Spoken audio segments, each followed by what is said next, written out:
Greetings, greetings, greetings, everyone. Thank you all for tuning in and welcome to another edition of Female Barber Talk with Yah-Tay. I am your host, Yah-Tay Keaton, and we're back with another episode. Mr. Ronnie's episode on number 79 was so good that he requested to come back, and we had some other requests for him to come back as well. He was like, we got to do it again. So tonight is episode number 72. If you have not seen, let me pull it up so y'all can see it. Let's bring it up really quick. It won't take that long. If y'all haven't seen episode number 79, go ahead and check that out. It's listed on Real Rootz at Real Rootz TV on YouTube, and you can check that one out. But Mr. Ronnie is back here for episode number 82. Welcome to another episode of Female Barber Talk with Yah-Tay. Tonight we are talking about it's more than just a barber chair. Preparing barbers for business, leadership, and the unexpected with Mr. Ronnie McKellar. So let me get this title up so y'all can see that. We got folks coming in. Hey, WK, thank you for joining. Greatly appreciate you tuning in there. Thank you for joining. So here it is. We getting ready to bring on Mr. Ronnie. So every barber learns how to cut hair, but not every barber learns how to build a career.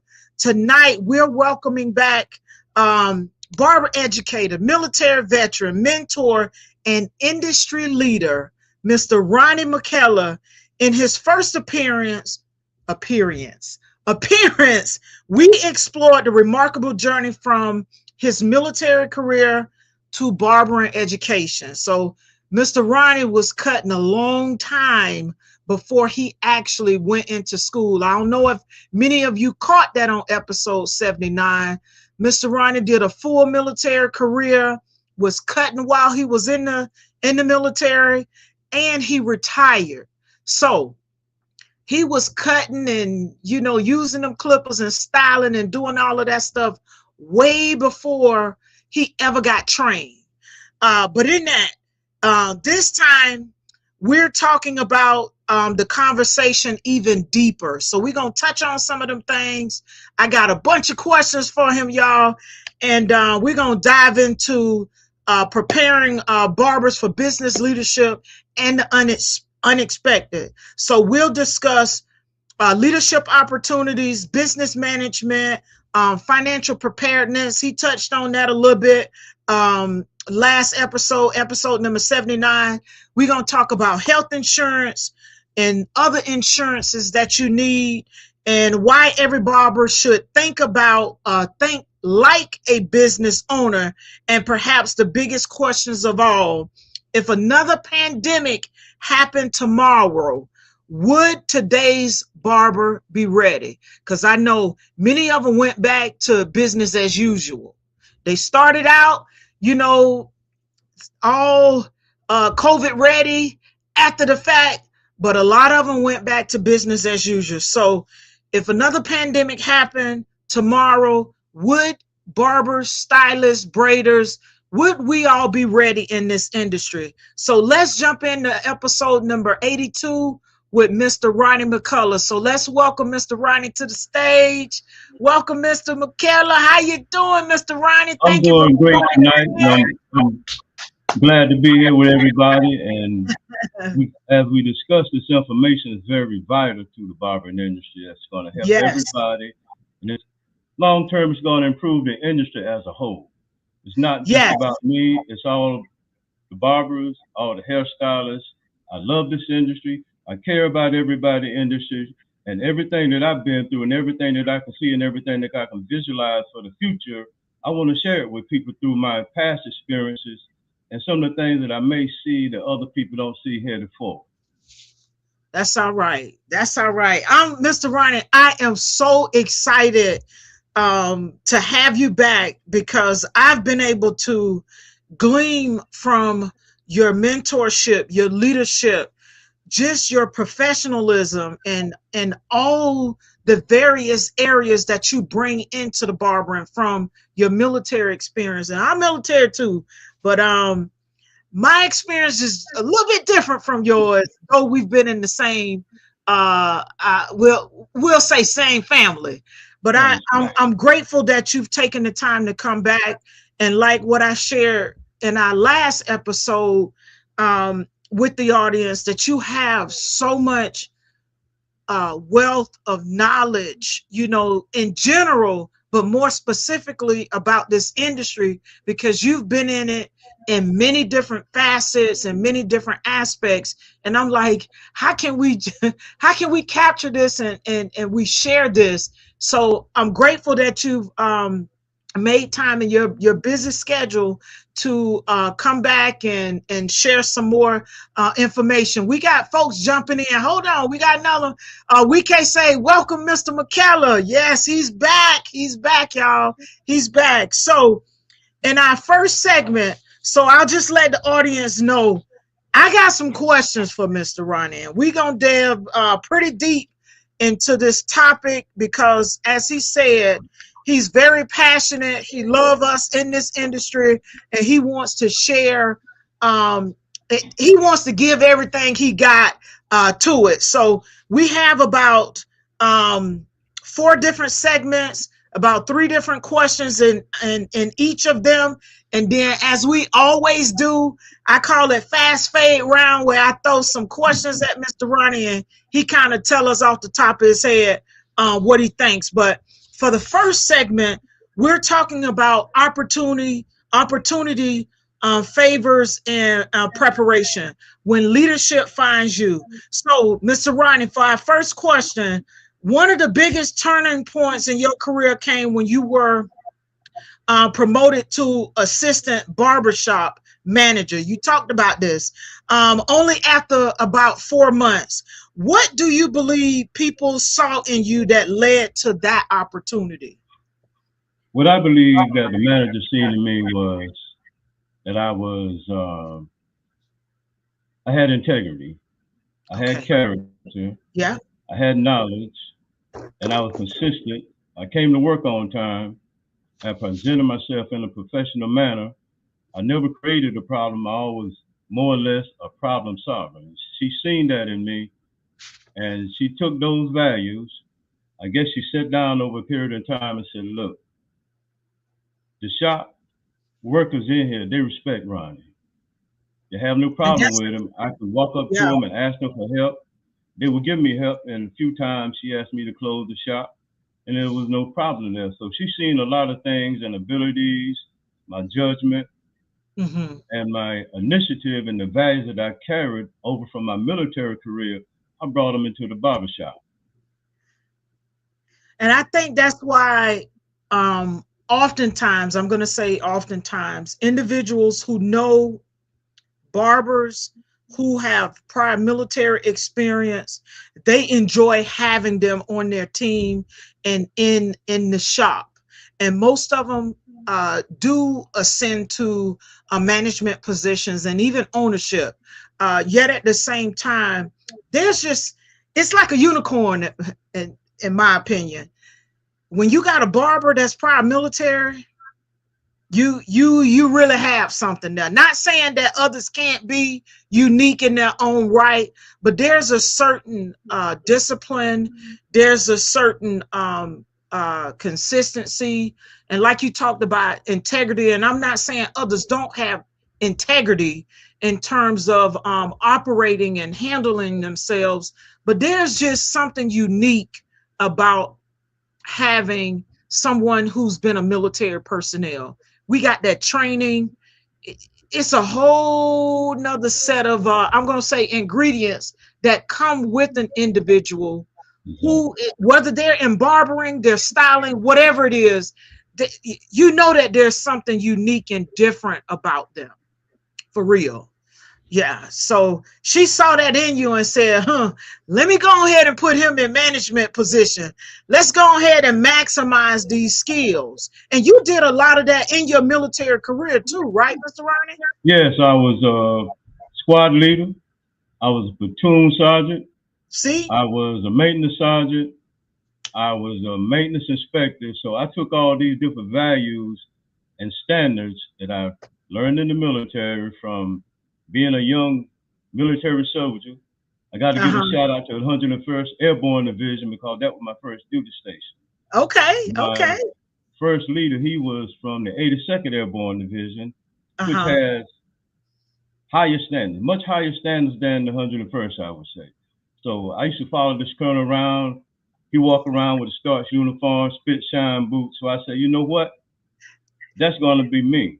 And everything that he presented himself in appearance, I copied that. And his physical strengths, I also copied those too because he could run 10 miles. And I'm like, you outrank me, older than me, but when you get to the finish line, guess who's going to be there with you, sir? I am. Right. And that gave me a lot of inspiration. And he was looking around and he said, I can't get rid of you. Well, sir, I'm right beside you. Everywhere you go, I'm going because that's what leaders do. And right. That values, I took his traits, and I took them with me during my military career. And I changed a lot of things. I turned a lot of bad things around to good things. And I walked into a barber shop one day, and 4 months later, you're the assistant manager. So my tenure there helped me grow. It helped me grow and develop. I developed a lot of soldiers. I helped develop a lot of barbers because one thing about barbering, if the manager is successful, the barbers become successful, and the entire shop becomes successful. But you got to have those traits. You got to have those leadership traits in place. Right. If you don't have them in place, seek somebody out that has leadership traits that you can model yourself out and say, hey, look, I want to be like that guy right there. And if your barbers truly indeed believe in you and trust you, they'll develop some of the same exact characters, and you'll see the barbershop glow. That is so true. I can't stress enough how much leadership is important inside those spaces, not just in the barbershop. And I know we're really talking about the barbershop, but in any space, but more specifically in the barbering environment, because we do have a lot of younger barbers coming in. And if that leadership isn't there, that management, isn't there, it can make the whole boat sink and sink quickly, Exactly. And the young folks coming in, though they have a skill, they're looking to leadership to help guide and support them. And we also have to be mindful in those roles of how we speak to them, how we engage with them, because we can break their spirits, break them down.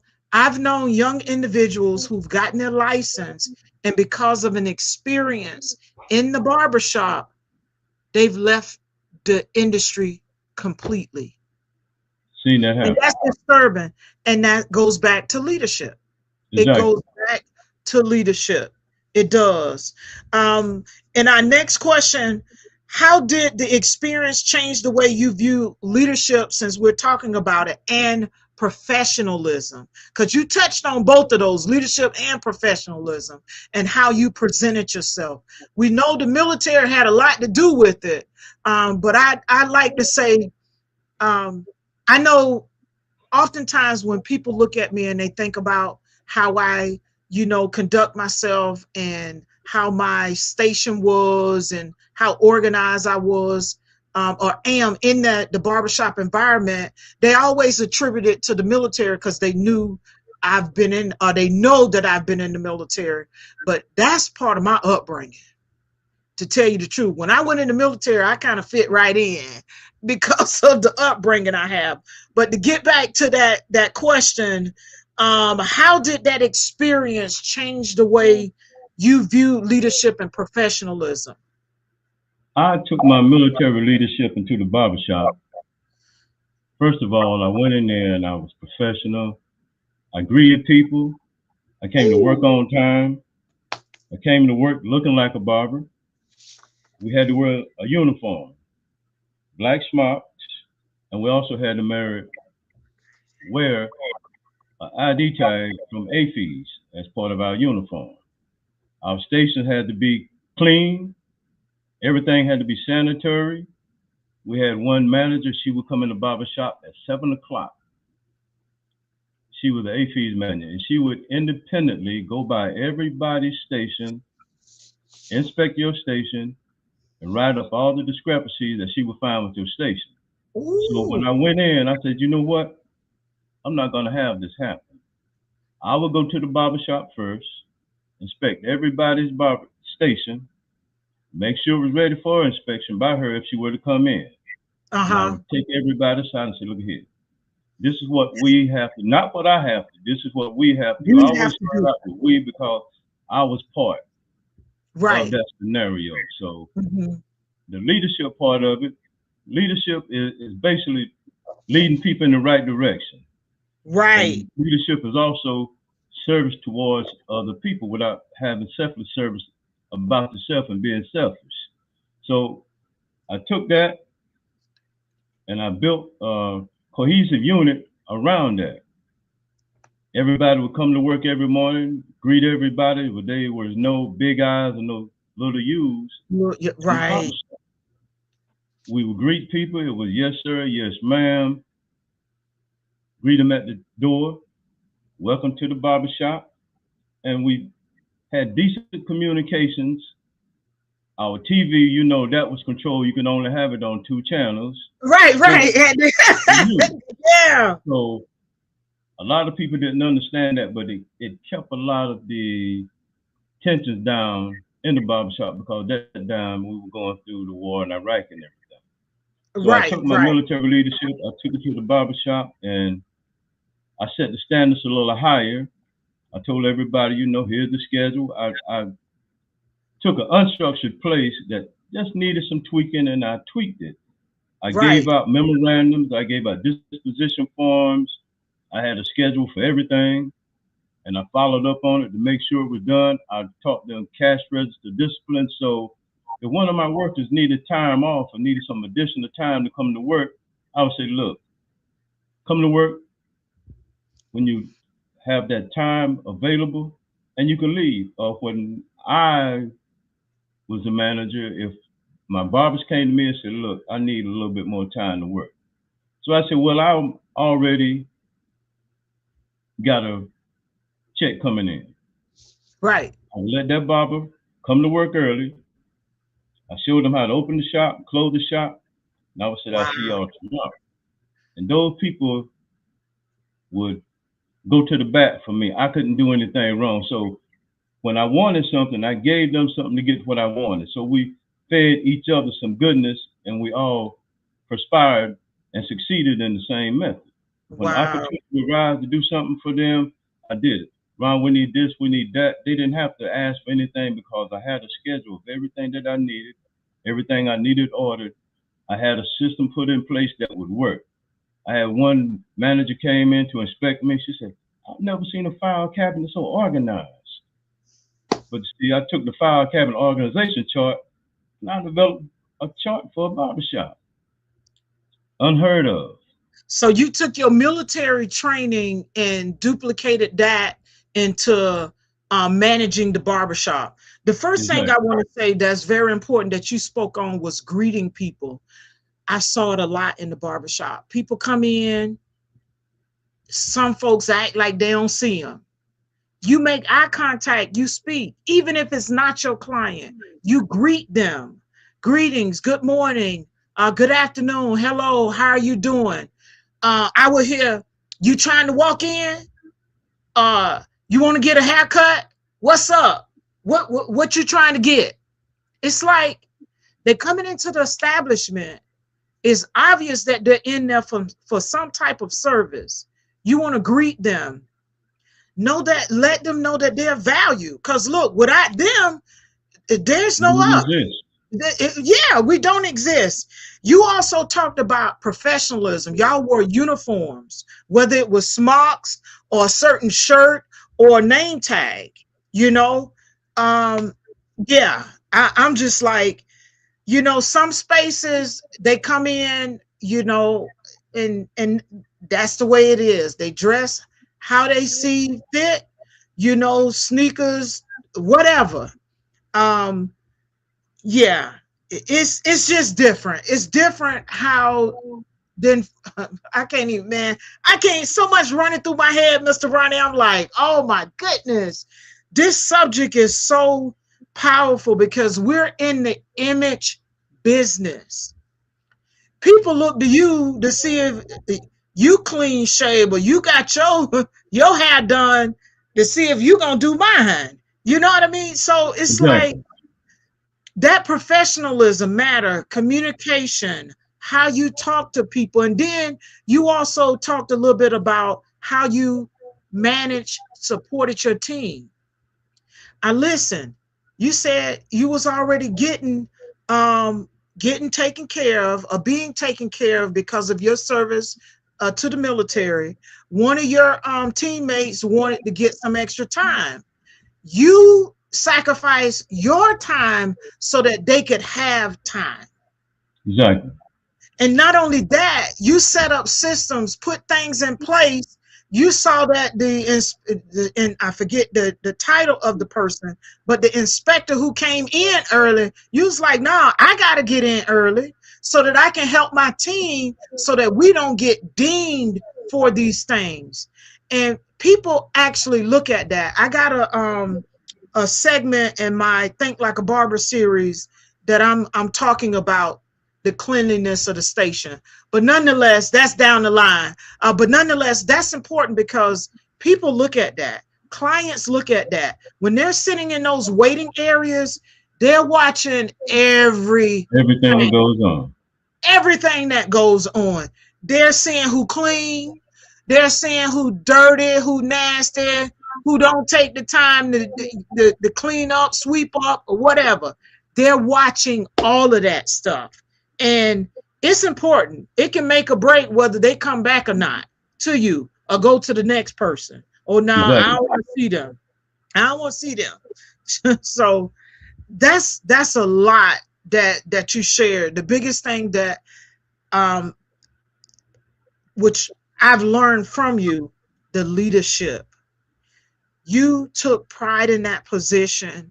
And through your example, you showed how not only did you take care of them in terms of giving up some of your time, but you took care of them to ensure that you all were within standards and met the need and also had the things that you needed to succeed in that environment.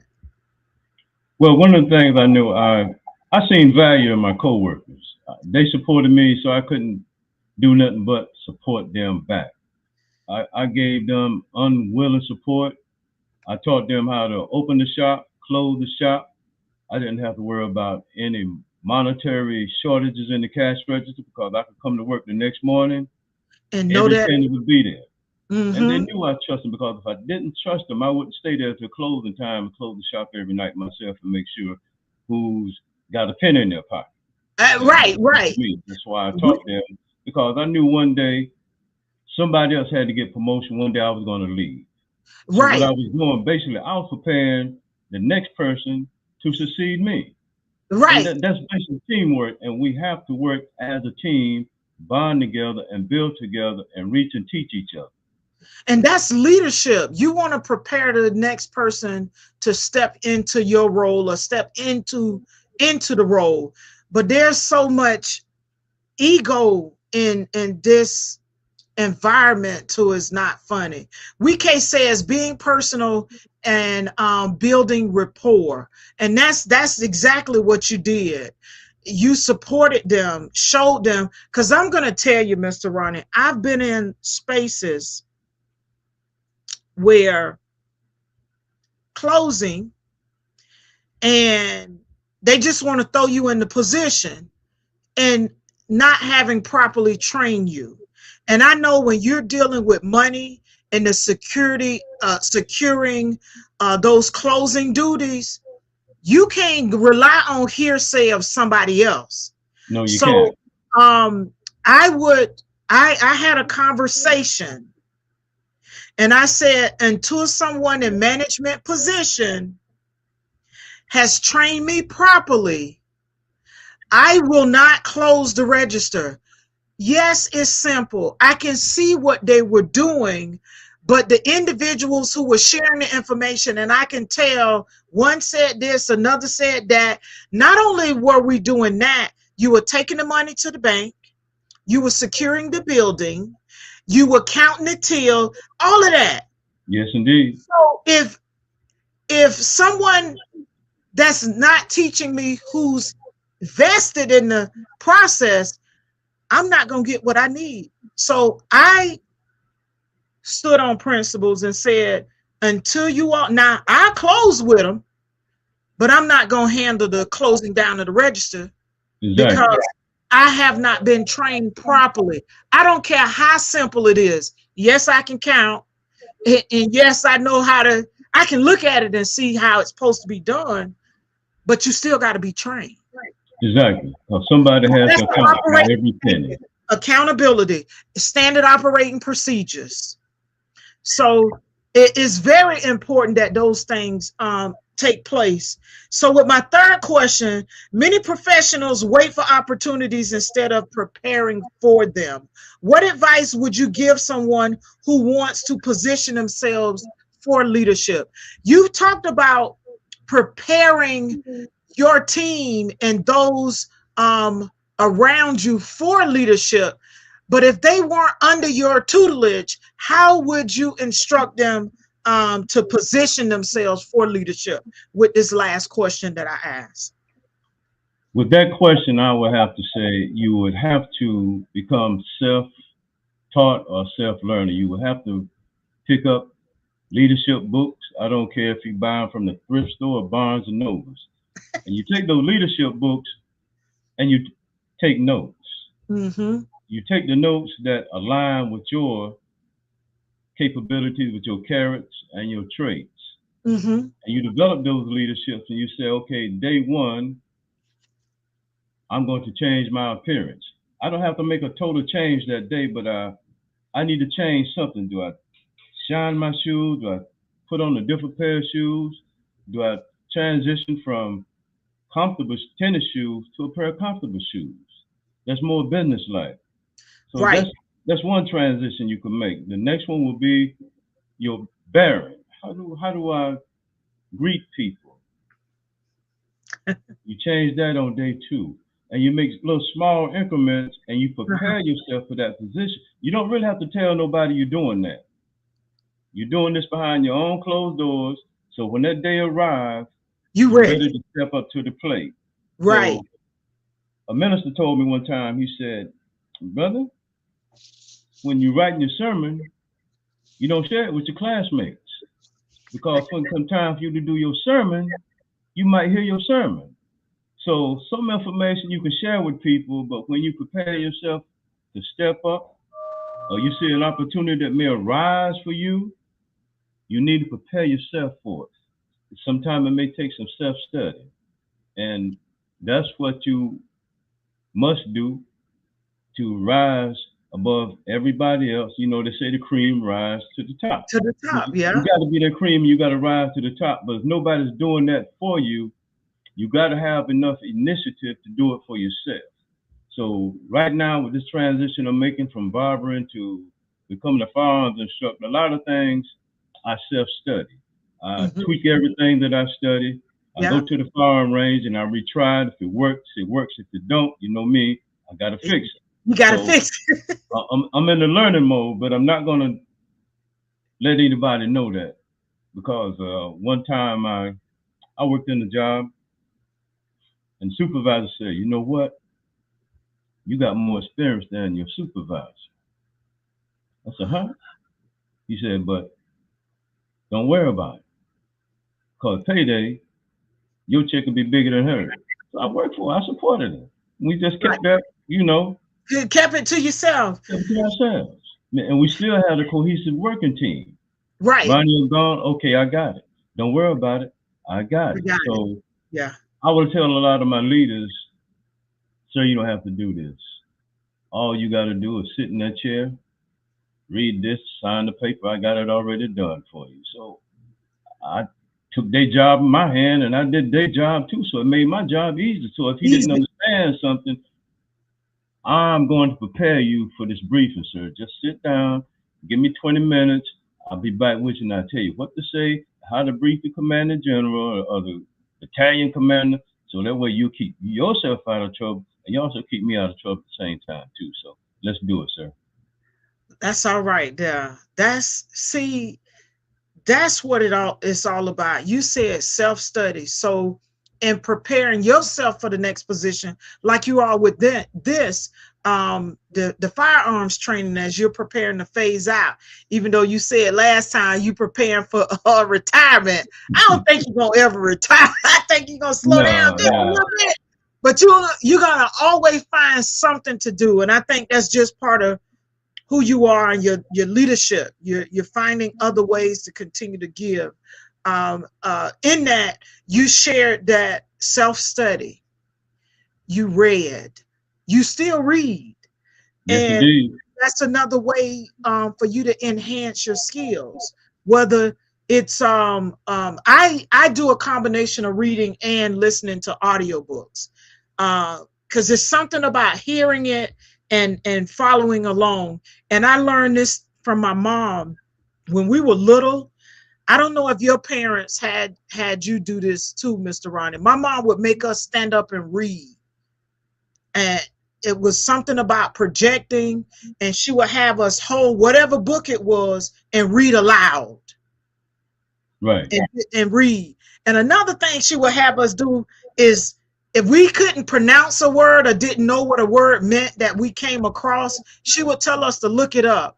And I'm like, well, what if it's something I don't know how to spell? Sound it out. And I'm like, oh man.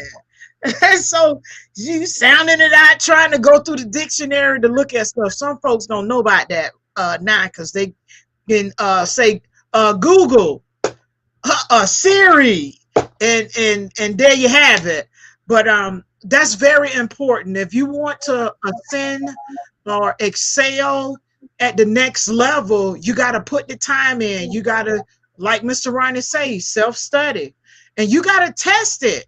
If it works, work it. If it doesn't work, take it back to the drawing board and see what you need to do to adjust whatever it is that you're working on, and move forward with it. Like you say, if it's broke, fix it. If it's broke, fix it. So as we go into this next segment, beyond cutting hair, thinking like a business owner, you've talked to me about that a lot. Even before I took my exam, back in, it ain't back in the day because it's only been 6 years. I remember I'm saying it's 5 years. No, it's been 6 years. But anywho, you always spoke with me about thinking like an owner, thinking like a business owner. So in beyond cutting hair, thinking like a business owner, my question to you, the first question is, many barbers become excited at cutting hair, but struggle with running a business. So they can cut some hair, but they don't know how to operate, run their business. Where do you think that disconnect begins? I kind of got a feeling I know what you're going to say, but we're going to let you share. Everything either gets connected or disconnected at the school. Okay. What about OJT?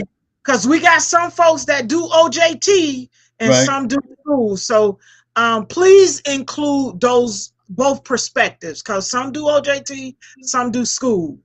So in that perspective, the OJT program or either the school. Okay. If we're not teaching the vital subject matters to prepare barbers for the next century, we're somewhat doing them injustice, because like you said, there's more to barbering than just cutting the hair. I found out over the years that one of the most dangerous instruments to the barbering industry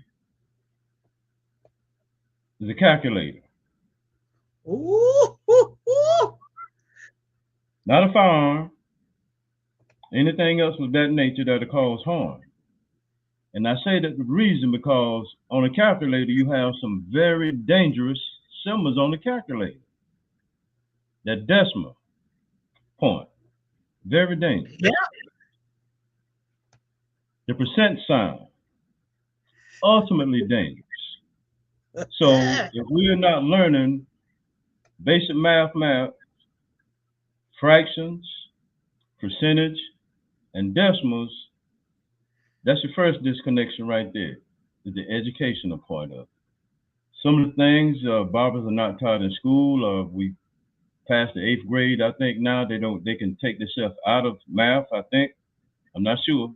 Don't quote me on that. But that's what I've heard from some students. So Oh, I said, well, wow. you can't learn how to, you never learned how to read a ruler? He said, no, I've never been exposed to that. I said, a ruler consists of fractions. But then if I take that and I ask them to do a percentage, because I used to give my students a class about deposit and checks, income, percentages, doing taxes and everything. And then that was a calculator, you had a decimal sign, and you had percentage that we had to do. So if we're not teaching this, and when that person graduate, he know how to cut hair. He's the best barber in America. But what about if somebody asks him, I'm going to give you a 1.5% tip? How much is that? So he'll sit there, oh, that's $1.50. So add that in.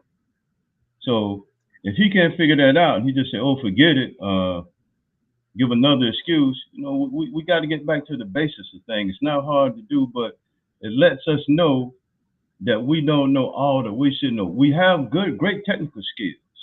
Yeah. But this, not understanding fractions and decimals and percentages, that's why a lot of barbers say, okay, I'm going to round this haircut off. It's not going to be 0.75%. Give me $1. So we have to learn that. And we have to take it upon ourselves now to learn if we've already graduated from school. Things like that, small things like that, because we got to return back to those vital things that's necessary if we are to survive in the future. If we And are that's to the basics. That's business like you should be say, conducted.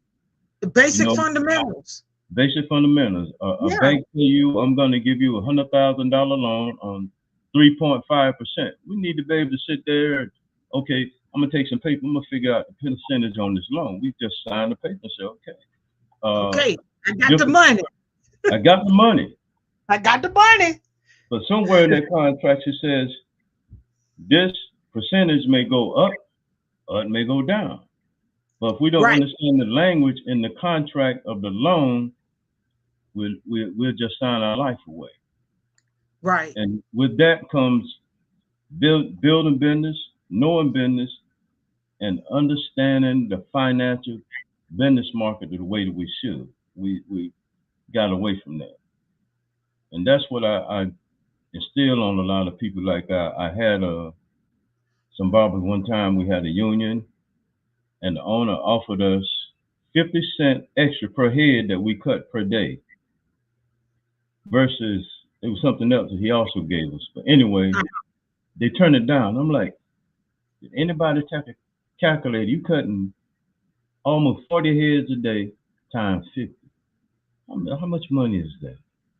Right. And they thought about it and they said, Ronnie, you should, I can't go to the meeting because I'm the manager. So when you go before any negotiation contracts, you got to know math. You can't go in there and say, I don't know, let me think about it. Yeah, we'll take that.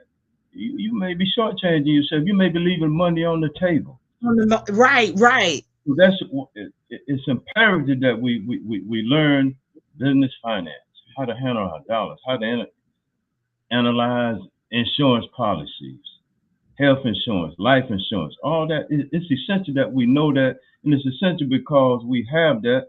Because of my experiences, I've seen far too many barbers pass away unexpectedly, and you see Cash App, GoFundMe account. So that tells me he wasn't prepared. Had a good barbershop, great barber, but the business skills was essentially missing. Yeah. So it was heartbreaking. to even see that, because it was a barber that I respected a lot. He taught me how to arch women eyebrows. I mean, he set me down, he drilled me until I had it into a science. Science. I loved him. I taught his son barbering, and it was just heartbreaking to see him pass away unprepared financially the way it happened, because that falls back on the family. It Right. falls back on the barber industry, because we couldn't let him go into the heavens like that. So we had to do what we needed to do, get the funds, let's send the brother out. Wow. So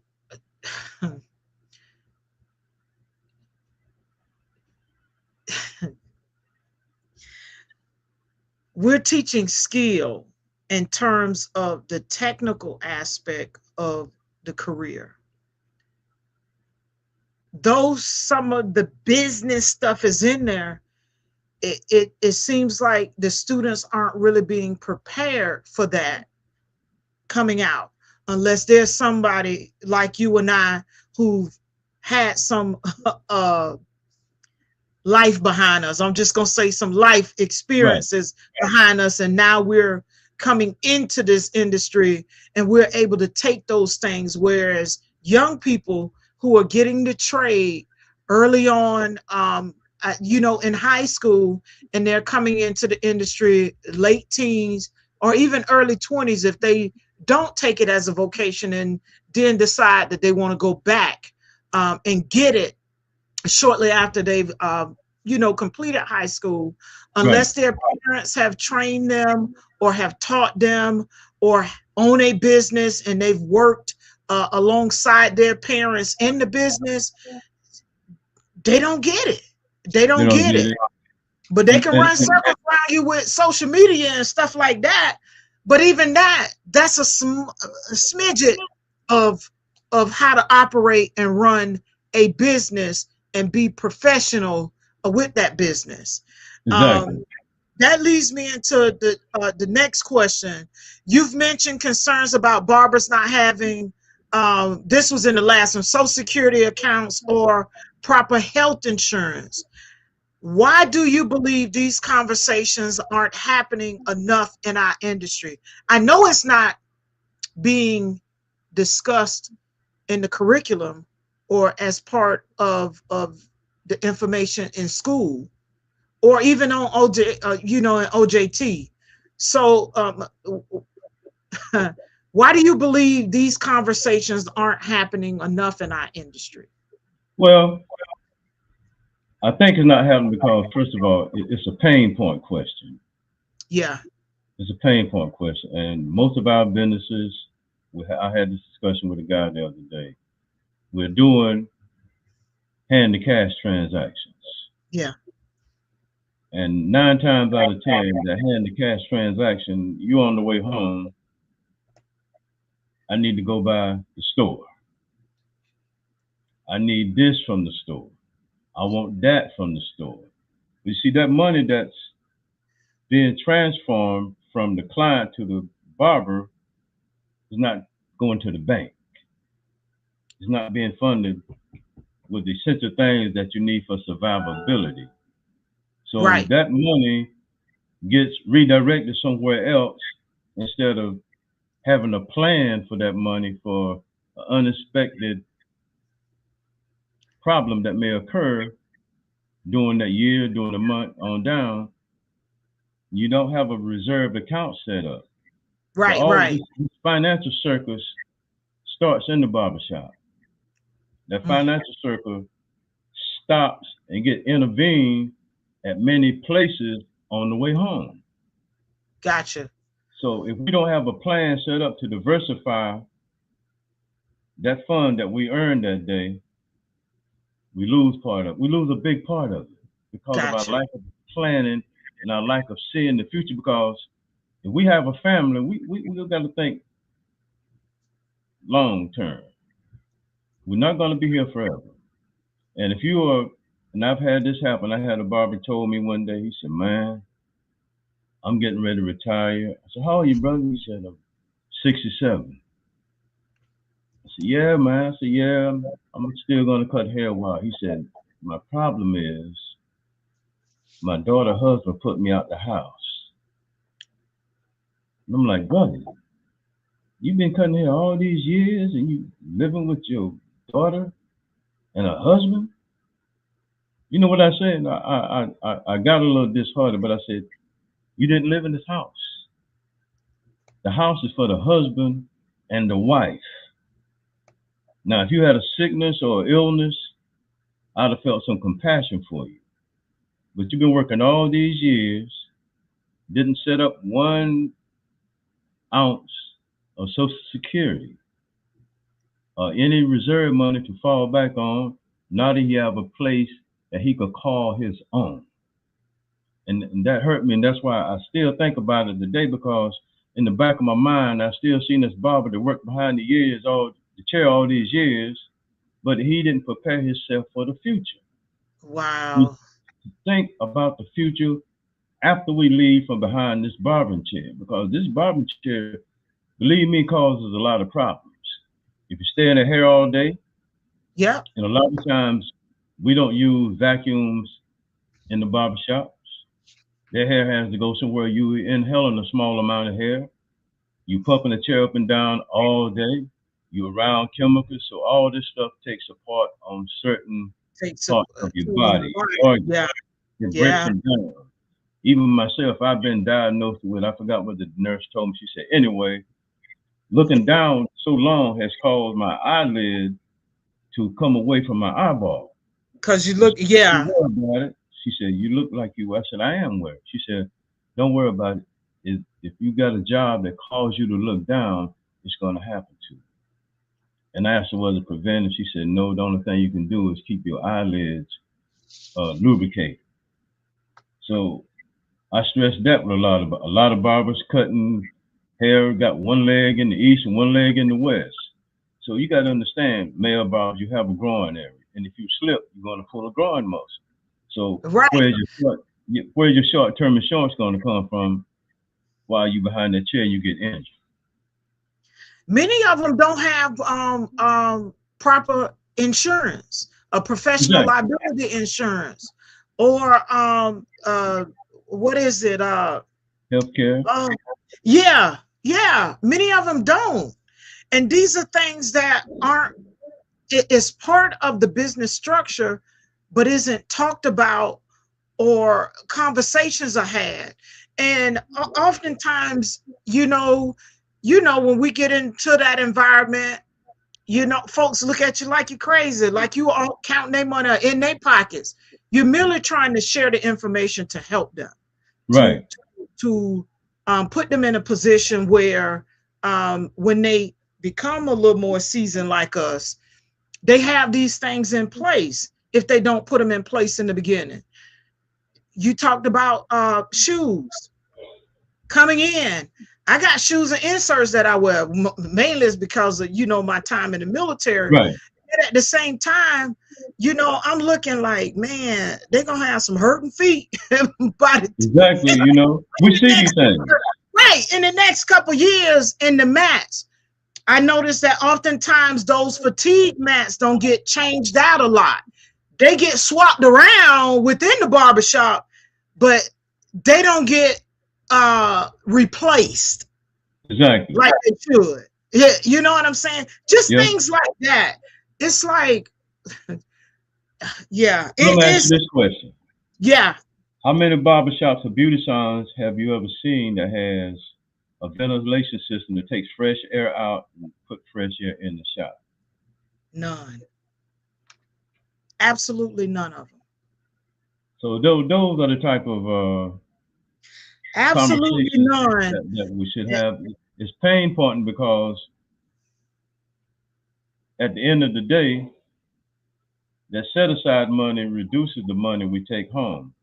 And we have to become knowledgeable that it's not about the money that you make, it's about the money that you take home after you pay all your deductions that should be paid, that's going to benefit you in the long run.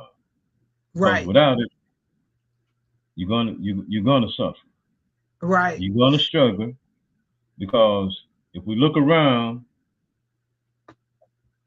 Funds are being cut. Programs are being cut. Yeah.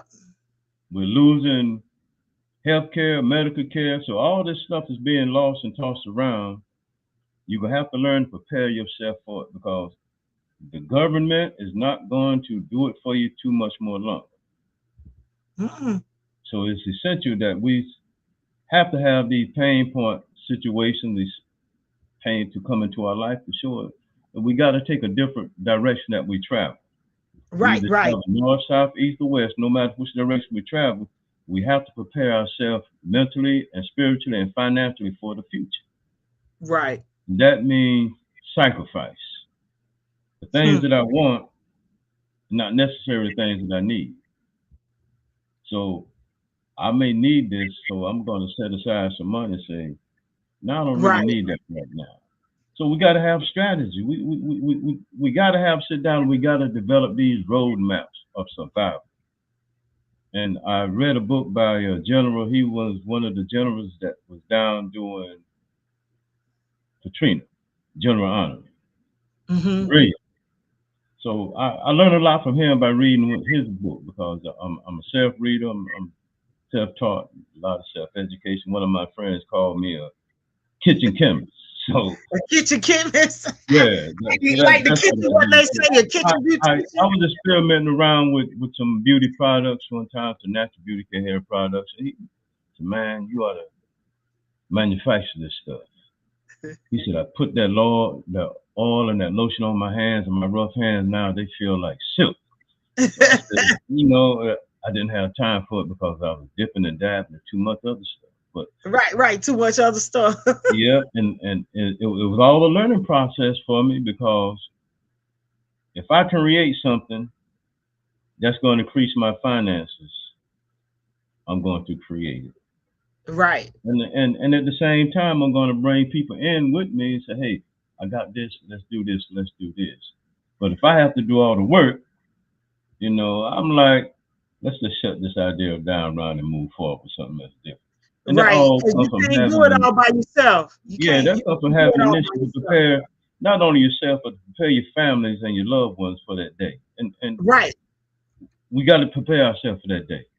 And it's painful thought, but it's something that we must have. We must have it in the schools. We must have it in the barber schools, because there's more to barbering than cutting hair. It really is, and this younger generation is the cutting, is the spray paint, is how it looks on Instagram. It's it's the visual, it's bigger than that. The culture of barber has changed over the years, and back in 1980, around 97, we started seeing Beijing being used. It went from Beijing being used on the head, then they came up with a chemical that you can use on the mustache, then they came up with a chemical that you can use on the beard. So now we have men's makeup. So that's the culture. Men's hair up. Now let me stop makeup. You have to understand it. And I tell young people, I say, look ahead. We created this. I didn't accept it at first. It took me a long time to accept it, but some things are natural, some things is unnatural. Right. When I walk out into life, I like to be natural. I mean, a little enhancement helps everybody. Right. But at the end of the day, you got to come back to being natural. Right. So it creates income for people. But certain people, we got to learn when we apply these different makeups on people, I call them, we got to learn what type of shampoos to use. I've seen people come, oh man, I just had Beijing put on my hair. It didn't last for 3 days. I said, did you ask your barber to use a non-stripping shampoo on your hair? And they look at me. I'm like, yeah, they got non-stripping hair color shampoo. Look at his counter, see if he got it. If you don't have it, It's only going to last you 2 days because he's rinsing most of it out already before you even leave the shop. Or either let it stay on and you walk on the gap. Right. So that's business, and I would like for us to just sit down somewhere. If we got to sit down in an auditorium, so look here, we need to have some life insurance company representatives sit and talk with us. Get a group life insurance policy, or some type of group investment. You know, we got too many barbershops, and I went down the street to them. I'm not gonna call the name of the street, but I counted 10 barbershops, and they're less than a mile long. So with this extra money that we putting into these real estate companies, why don't we unify, consolidate, and say, look here, I want to come and work with you. Let's build a building. Let's buy a building. Let's keep the real estate agents out of our pocket. And it can be done, but first we got to unify. That's too much like right, Mr. Ronnie. That's too much like right. It's a challenge that we got to overcome. Right, and it's so true. It is. If we could think more togetherness and we-ness, we can. What's the old African saying? We can get farther together. Yes. And yeah, I'm paraphrasing it versus by ourselves. Somebody, if you know it, put it in the comment section. WK says here, we got a couple comments here. Let me go back. WK says, like how LaDosha takes young people under her wings to teach them out of school. Yes, we got LaDosha up in Ohio, supports her local cosmetologist program, and she also have them come in, or she, you know, works with them as well. She said, oh no. And then she says, would you be willing to teach the younger generation coming into the career this? I know you teach, but something like a consultation.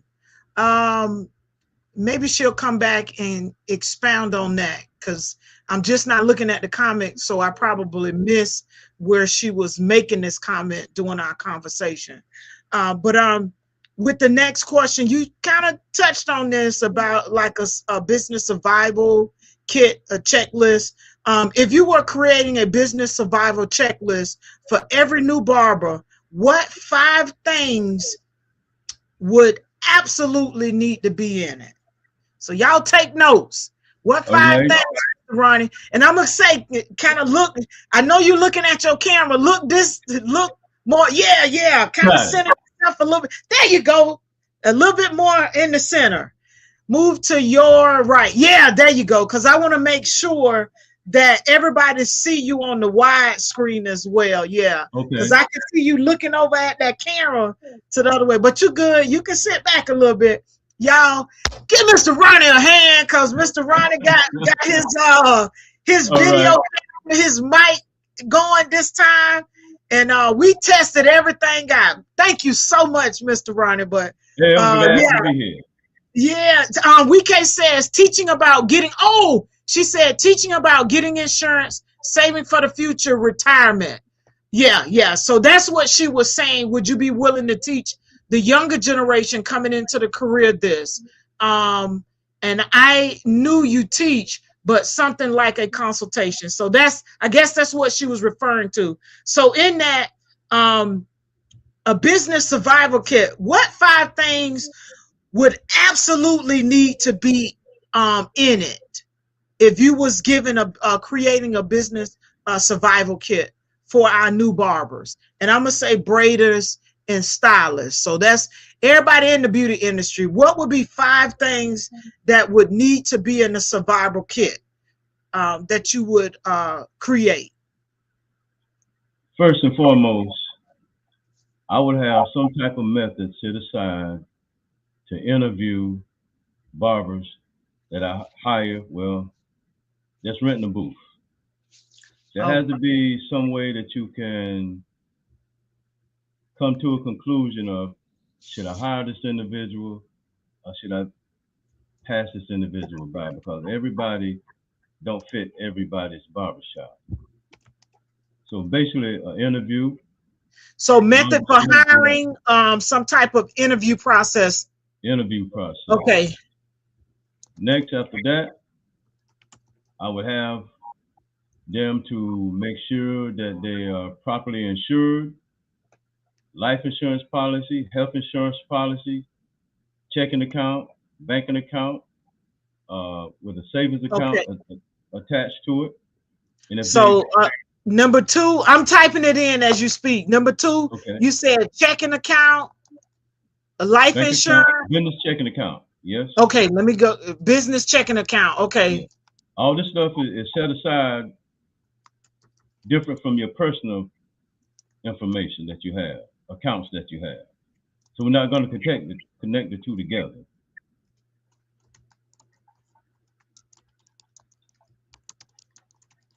Okay, separate from the personal account. Right.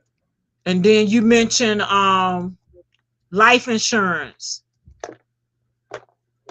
Right. Okay. I also set up a LLC. Okay. Okay, so life insurance.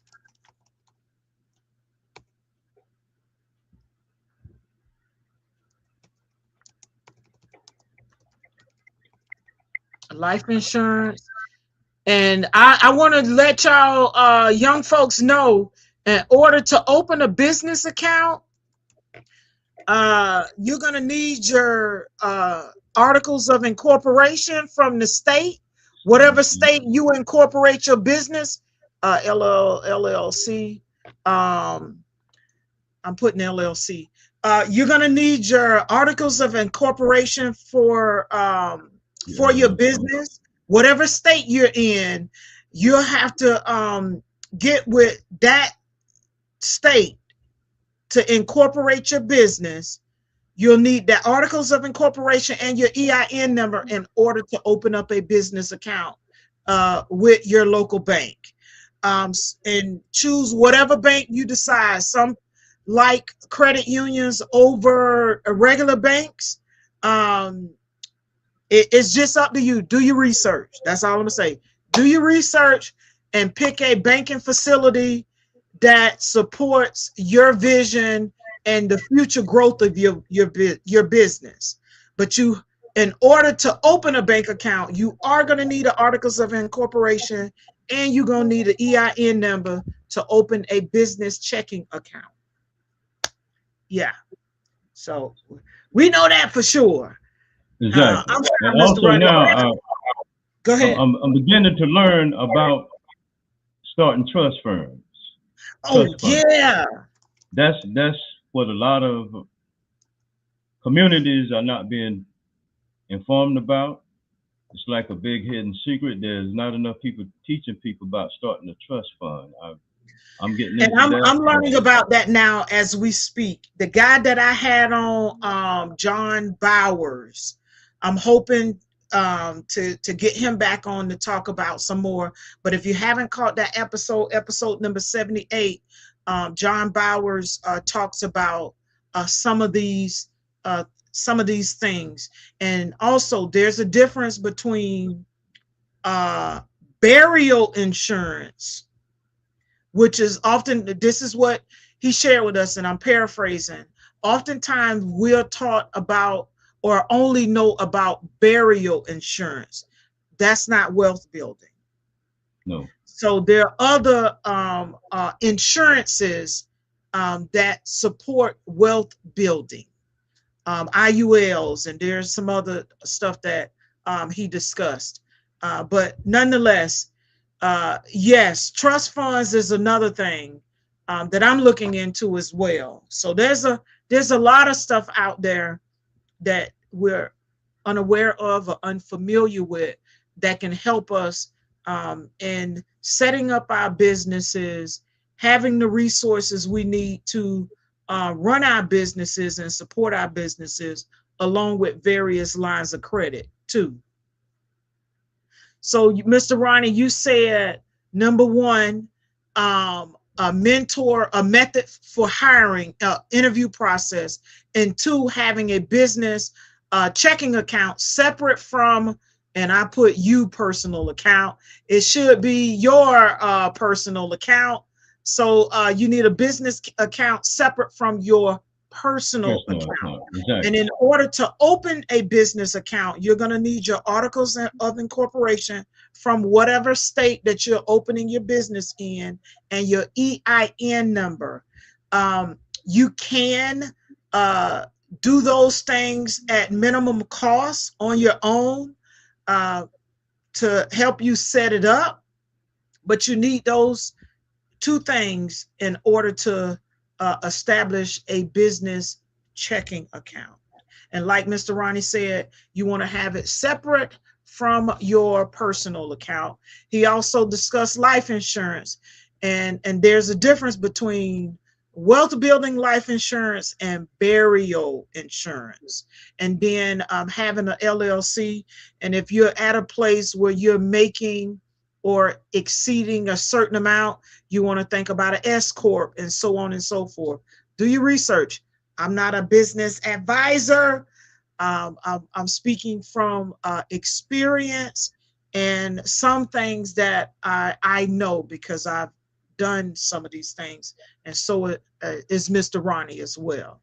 So for the third point, what was your third point, Mr. Ronnie, so that I can put it up? The Did we third discuss having an accountant? You say having an accountant? Yes.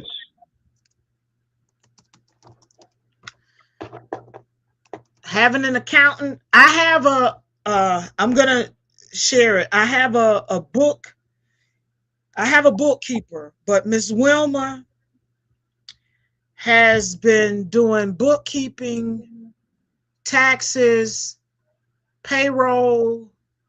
Let me see if I have her card. Let me see if I can pull up her card. Ooh. Well, anyway, she's Miss Wilma is she's a bookkeeper. She's not an accountant. However, she's helped me with a lot of stuff. So if you aren't able to afford an accountant, get you an exceptional bookkeeper. I'll say that. And I'm just throwing that out there because I have one. But Mr. Ronnie say have an accountant. So I'm going to put this up here. Number 3, have an accountant. And I'm going to look for her info while you continue to share, Mr. Ronnie. Okay. Yeah, let me look for Miss Wilma's card.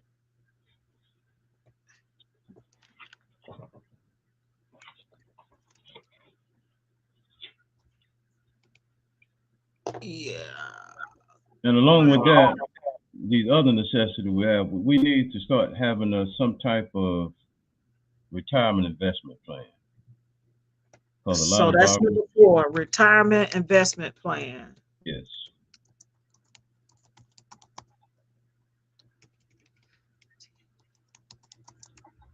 / Okay, so number 4 is retirement investment plan, you all. And also, other than the bank and relying upon banks and then our accountants, we need to have our own internal methods of tracking our monies that we spend. There's programs out there that help you track your money that's available. And that's a necessity that we need to be more accountable of every penny that we spend, because at the end of the year, we know how much money we set aside, we know how much money we wasted. And I mean, spent on things that was basically unnecessary, but we spent it anyway. I mean, having casual fun, yeah, entertainment, yeah, that's good. But we need to have some other means of tracking money that we spend, some way of having set aside money. Me, I have a balance: money that I'm going to spend during the week, money in my pocket that I'm going to spend, and money that's not coming out of my pocket. So like you say, a personal tracking system, right? Yes.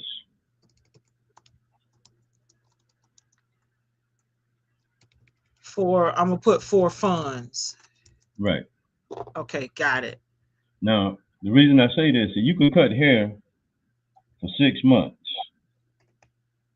but how many days or weeks could you take off if you sustain the injury? So we got to think realistic here, because As to say, things can happen, things will happen. So we got to prepare ourselves for these unexpected tragedies that may occur. Gotcha.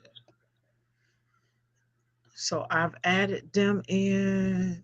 Just want to make sure that we got them. So number one, Mr. Ronnie talked about for the business survival kit is, let me go back up.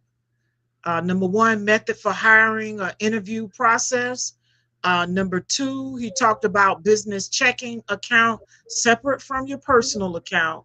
Number three, he mentioned having an accountant.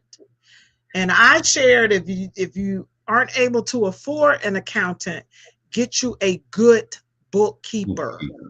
A good bookkeeper, preferably someone who's been in the business for a good amount of time. Like I said, man, I wish I just gave her card away, and I thought I scanned it. I'm gonna find it and put it up. Retirement and investment plan. Mr. Ronnie talked about having retirement and investment plan in place. And then number five, some type of personal tracking system for your funds. Yes. All right, Mr. Ronnie. Anything else you want to share with that? I'm going to say this last thing, because I used to do business funding. You know, that was additional take-home money. And a lot of barbers and cosmetologists thought that Cash App was a way of reporting and identifying your income. I can't recall one of the thousands of loans application that I did where anybody ever got awarded a loan from a business funding institution based on Cash App. So we got to get the brick and mortar or either some other type of business, online business banking facility. So that way, if you're going to apply for a loan, you can at least print out your monthly income statements. That's important, because when these negotiators and these lenders look at your business, they're going to want to see your monthly revenue. Some of them may want to see $10,000 a month, $20,000 a month, or $30,000 a month. You must be able to provide them tracking of your income, or your loan will get denied. We got to do better ways of tracking our funds coming out and our funds coming in. And when we talk to these lenders or loan companies, you got to have a plan. Right. I wrote out, I took time, and I found 120 questions to answers that you could talk to any lender in America with. And once I left the company, I did away with that information. So we got to have a plan when we approach these lenders. I'm sorry. I found her card, so I'm just trying to send it to myself so I can okay, congratulations. I can share it. I can share it. Oh, messenger. So and having that, the plan, you let's go back to so people use Cash App. What about Zelle if it's going directly into the business account? So you can Zelle is coming from a financial institution. You can print out your financial statements from that institution onto Zelle. Okay. And the so reason what about a lot of them don't get approved is because they have sophisticated machines that can go out there and they can verify your income. So a lot of people go out there, they'll hire somebody to make a fake income statement for them. They got this machine that's so much on technology now, it can tell whether it's fake paper, real ink, and a whole lot of other things I can't explain on. So what about if the person has Cash App and they have their Cash App connected directly to their bank account. So instead of transferring it to a Cash App card, they have it transferred into their account. What do you say about that? As long as the lender can verify it, your chances of getting your loan approved increases. It's about being able to verify your information that you're sending into. That's what I want to get. I want to get to with that. I'm looking for. I'm looking for that. So for those of you here again, Mr. Ronnie say having that business checking account. So if you have those other forms of receiving those payments, you want to ensure that it's going into that business account because it can be verified through that. He said verification, right, Mr. Ronnie? Verification, because that is what the lender is going to look for. If I can't verify the funds that you say that you're earning, you're lying to me.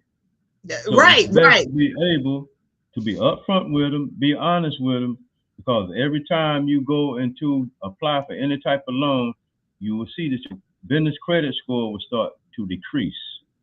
And if you don't know about it, look on the website, NAV, N-A-V.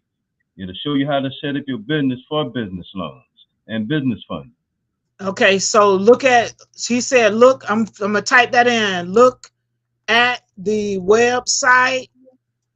NAV, N-A-V. Called NAV, N-A-V. I'm sending that in. All right. So y'all look at that site, and while Mr. Ronnie is talking about that, I found Miss Wilma's information. I'm gonna pull it up for those of you. And I'm just saying this is just another alternative to an accountant. And I personally have been utilizing Miss Wilma's services since 2010, 11, somewhere around in there. It's over 10 years that I've been working with her. All right. And this is her business card. Miss Wilma, JR Enterprise. She prepares taxes, accounting. She does accounting. She's a notary public. She does payroll for small business. She's been in business since 1979. So she's been in business as long as I'm alive, y'all. But she's someone that I've worked with. I've referred other individuals to her. And I still continue to work with her. She's also written some books on tax preparation, things along those lines. She does small business and other things. If you're looking for something else from her, just reach out to her. But I just want to share that with you. She's someone that I've used faithfully. Yes. So, Mr. Ronnie, is there anything else in that survivor kit that you would want to include before we go into our next segment? This is getting good. I still got 2 more to go. The 2 things I would include is integrity and being consistent. Okay. Like one of my other mentors, persistent and consistent. So you say integrity and consistency. Integrity and consistency.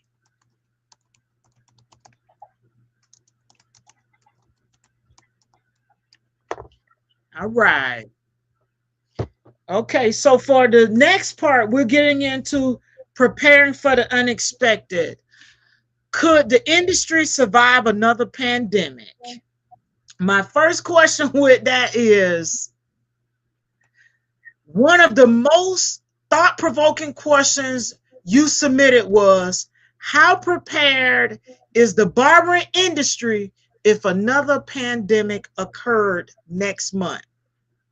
Why has this question been on your mind?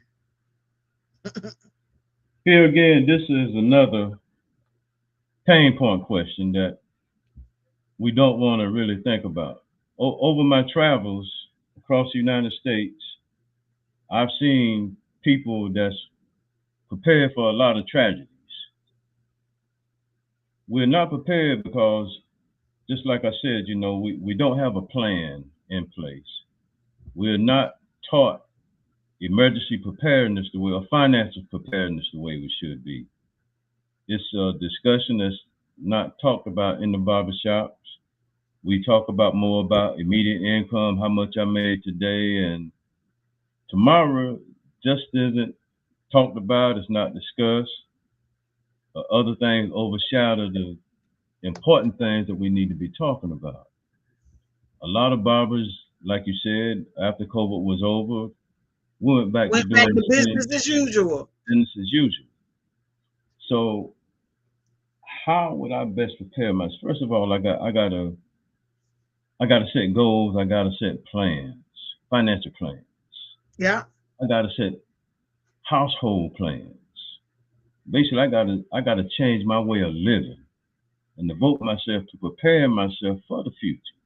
So how do I do this? Do I take a certain percentage of my daily and monthly income and set it aside? Yes. So financially, it's essential that we do this. It's a sacrifice that we have to make because COVID, we was unprepared for. The next catastrophe, a tragedy, it's not going to announce itself. It's going to just be here. It's just going to be here. So we have to think about what if. And a lot of us don't like to talk about what if because it's painful, it hurts, and it's a sacrifice that we have to make for ourselves. It's a sacrifice we have to make for our families. Right. We unprepared to sit our family down and say, look here, in case this happens, this is your responsibility. Right. Everybody in the family everybody in the household as a collective team has a responsibility. You preparing the meals, you doing family safety, you doing family preparedness, you developing the plan. We're going to take our plan, we're going to execute it, we're going to practice our plan once a month, twice a month. We're going to have survival almost food. Like a fire drill, huh? We're going to teach ourselves first aid, how to treat each other, and injuries, for sickness, for illnesses, the financial part, all that we have to establish as a family. We got to establish that even as an industry. Right. Because the industry was shut down for how many months? People I know it started in March. We didn't get back in school until September. So a good 6 months. A good 6 months. Yeah, so a good 6 months. We can measure stability, but how can we measure instability if something will occur? How well am I prepared for survival?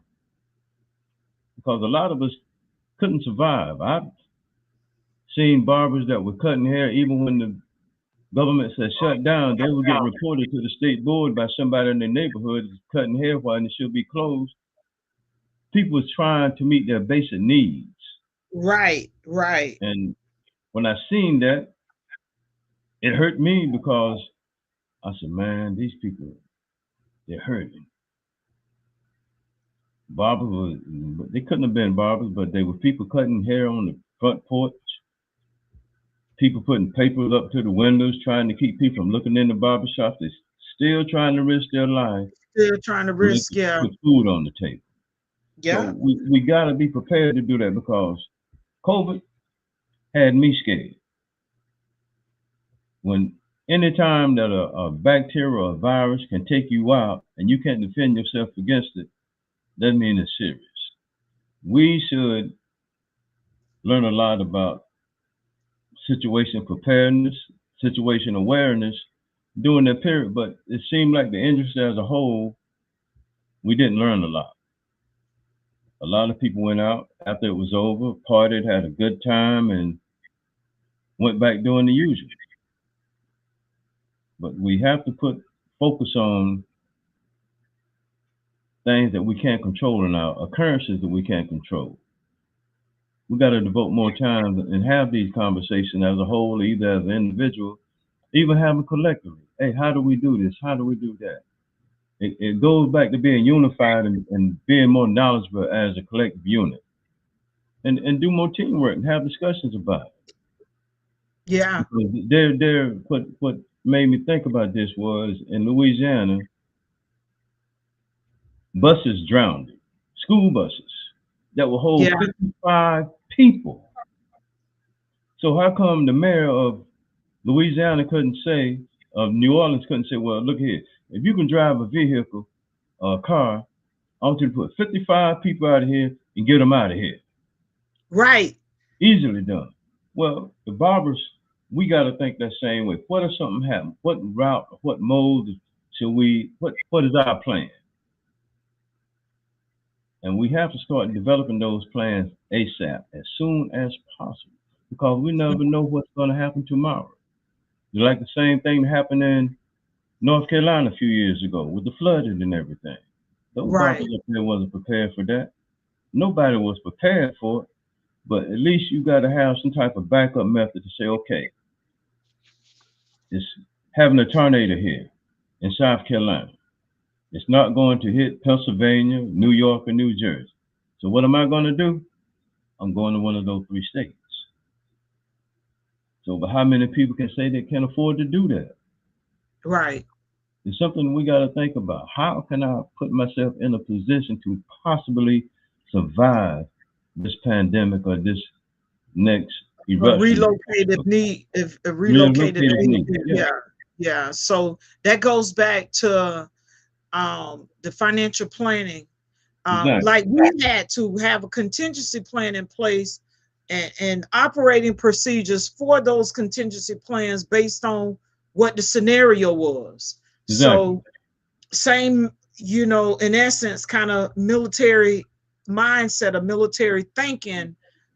With the barbers, we got to have some type of contingency plan in place in the event that something unexpected happens. That occurrence, such as COVID. So, in my second question, looking back at COVID-19, what lessons do you believe barbers should never forget from that? The biggest lesson we should never learn from that. Never forget from that.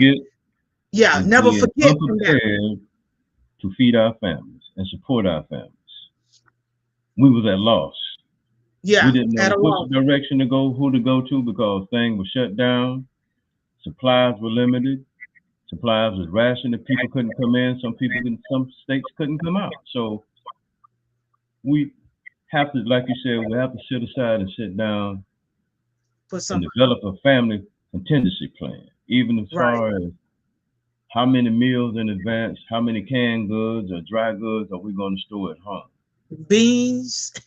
Hey, I saw this on social media. I don't know if it was on TikTok or Facebook, where somebody had a like a cooler case, and they was like, go get your dried beans and goods and stack it to its full. Get you another one, stack it to its full. Get you another one, stack it to its full, and keep doing that.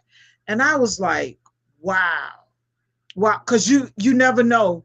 And another thing, as you was talking about this, being prepared, and it goes back to the financial aspect, setting your business up like a business so that you are able to show that you have these resources coming in from these various payment systems. Right. And that's the reason why I ask you about that, because I know of individuals who accept those types of payments. I don't know their business, but I'm aware of many of them accept those payments, and I do with some of them. In saying that, my stuff goes straight to a business account. Nothing else. So it tracks, and even with certain things, well, let me get back to the point that I was making. With the pandemic, for those who couldn't verify their income, who couldn't say they made X amount a year, they couldn't get those loans. They couldn't show that they had that type of income. So in preparing for the unexpected and setting these things up like he gave with the survival kit, you want to place yourself in a position in the event that something happens, you can verify your income and say that I get XYZ coming in from XYZ. And if it's going into a business account, then you can take and pull, and your statement will show what's going in, what's going out, what's being deposited, and it'll show where it's being deposited from. And now on many of those platforms, you have to put in the memo what it is for. Whether you put what it is for, honestly, you still have to put into the notes of the memo what it is for. So in preparing for the unexpected, like Mr. Ronnie has said, could the industry survive another pandemic? You could, if you put in those contingency plans. And for those of us who are in this industry, we mainly deal with a lot of cash. And in this new age, Zelle, Cash App, and whatever else they use, ensure that it is being deposited into a business account, because that business account, that statement is going to help support that you got these monies coming in. And they're verifiable that they're coming in. But if you got it going over here, going over there, and going every which way, you can't verify that. You can't verify that. So I'm not an accountant. I'm not a bookkeeper. I'm just speaking from a personal experience and sharing. When my customers pay me how they're able to pay me, it goes to a business account. Period, point blank. It goes into a business account. Simple. And not to cut you off, one of the reasons I say that, because even after the pandemic was over, the government was giving out loans. Yeah. Business funding loans. But you had to have a method of being able to, that magic word, verify your income. And a lot of people applied for it and they got rejected because of the income, and they didn't have the proper paper trail. So we got to, it's imperative that we start doing business like business owners. Right. Right. And them taxes, or whatever word used out there, it's unacceptable in the modern finance world. Modern finance world, they call it now, it's called fintech. Financial technology. Okay, F-I-N tech. Let me put that up. And what is that again? F-I-N-T-E-C-H, financial technology. F-I-N-T-E-C-H, fintech. Yep. Wow. So the financial world is changing and it's evolving, and barbers have to change with it as well. Yeah. You can't keep doing, well, you can do business as usual if you desire to.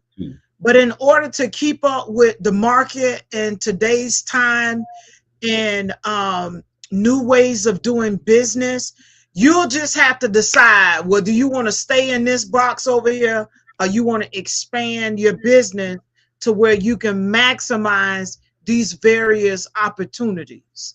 And it's totally up to you. It's totally your choice. But in order to maximize these opportunities and different things that are being presented, you got to position yourself in order to be able to maximize those things. That's just like some people not wanting to utilize social media. You know, you can choose not to, but you also have be indirectly choosing the con side of not utilizing and maximizing social media as well. So there are pros and cons to everything. You got to look at your business model, your vision for your business model, and decide based on your vision for your business how you want to conduct yourself and operate and run that business. But do know that if you choose not to use some of these opportunities or exercise some of these things, you're going to limit yourself, therefore limit your reach, and therefore limit the options that you have to expand your business. Yeah.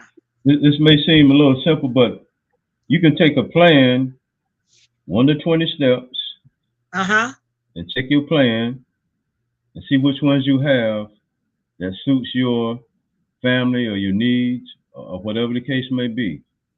Take that outline that you produce for yourself, take an ice cube, put it in a warm pan and see how long the ice cube lasts, and can you answer all the questions that you have about your financial planning before the ice cube turns to water. Back up, Mr. Ronnie. You're getting cold. There you go. There you go. There you go. Oh. Hey, I gotta say this. You remind me of my when my dad first I started FaceTiming him, Mr. Ronnie. My dad would be like this here with the phone. I'm like, Dad, lean back, hold the phone back. He was like, oh, can you see me? I'm like, yes, I can see you. But he would have it so close, I guess he thought. Okay. Well, you know. Yeah, I know you're getting used to it. You're getting used to it. But I want to ensure that we keep you in the frame so when it replays back, they're not seeing half of your face. But yeah, you know what I'm about to do is talk about trick or treat. Yeah, trick or treat. All right. So you talked about steps. So that brings me into my third question. What practical steps can individual barbers begin taking today to protect themselves, their families, and their businesses should another major disruption occur? Because it's not if, it's when. We can have a storm, we can have a tornado, we can have another flood, we can have anything that happens. And look, WK says here, Mr. Ronnie, it's such a joy having you on the podcast. Oh, thank you, WK. We appreciate you still hanging in there with indeed. us. I'm so grateful for him too. So what practical steps can barbers take to protect themselves, their families, and their business should another major disruption occur? The first step we got to take is similar to building a house. When you're building a house, you got to have a plan. And from that plan, trick or treat. You start the foundation. Yeah, there you go. And once you start the foundation, you got to add doors, you got to have windows, and you got to have rooms. So when we start building this foundation, we got to think about, I'm building my survival plan like I'm building a house. Use a step-by-step procedure, use a plan, have an outline. And with social media, you can go to social media and say, generate me a 5-year contingency survival plan for my family.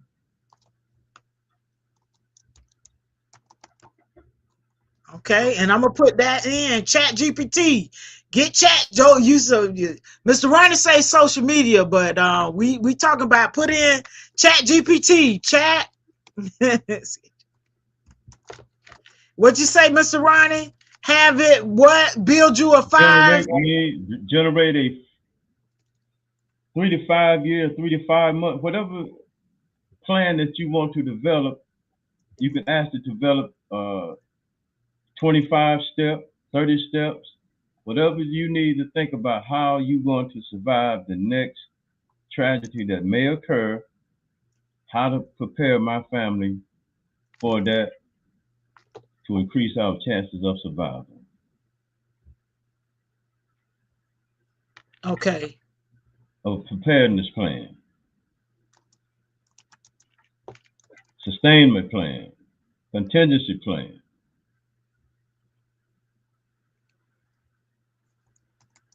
I'm just typing it in, preparedness plan. God, create steps for a preparedness plan. I just put it in there. But they got the video. They can listen and get that. Yeah, I was just trying to type it in too. Next time around, when we have this thing to occur, we should have some type of team in place to say, okay, you do this. I got this. Yep. I went through a hurricane when I was living in Hampton, Virginia. Okay. And I was fortunate. I lived around a lot of military people. We had grills, we had charcoal, we had water, we had ice. So we sustained the whole week, while the other side of town where all the civilians were living at that didn't have any military training, they were living in shambles, couldn't survive. I mean, we fed the police department.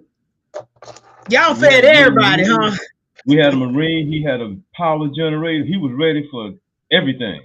So the community got together, we would cook, we combined all our foods, we made sure everybody they were sanitized, they were clean and everything. Right. Me and another guy, we was the community cooks. We was the community cooks. We can have a question for you, Mr. Ronnie. Okay. You say, can I ask which way is the best to get an LLC? Is there a website? State Attorney's Office. The state attorneys or the state, what is it? The state in art. Oh, hold on, WK. I just shared this with someone too. It's the state. Oh. Secretary of the State. Secretary of State. So it's for your state. Look at the Secretary of State.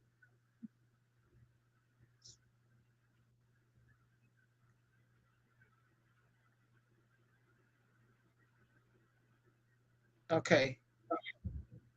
So for us, so take for instance, for the state of South Carolina, is South Carolina Secretary of State. And you go to the business online. So say if you're looking to incorporate a business or to start a business, you'll go to that site and you'll do a business name search. Put in the business name that you're looking to incorporate, and it'll say if it's available or if it's not. If it's available, then it'll walk you through, or you'll go through the steps to set it up. As a matter of fact, let me pull it up on my screen for this state. Hold on. And Mr. Ronnie, I'll let you keep sharing while I pull this up. SC Secretary of State business search. Hold on. Because most of the questions on there be self-sanitary. I mean, self-explanatory. Yeah. Yes. So let me go. I'm gonna share my screen, and we are going to. So for South Carolina, this is what the screen looks like, and you'll go in. Begins with, contains, exact match, and you'll go in and put your business name here.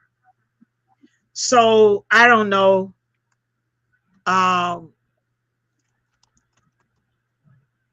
It'll probably be different for different states.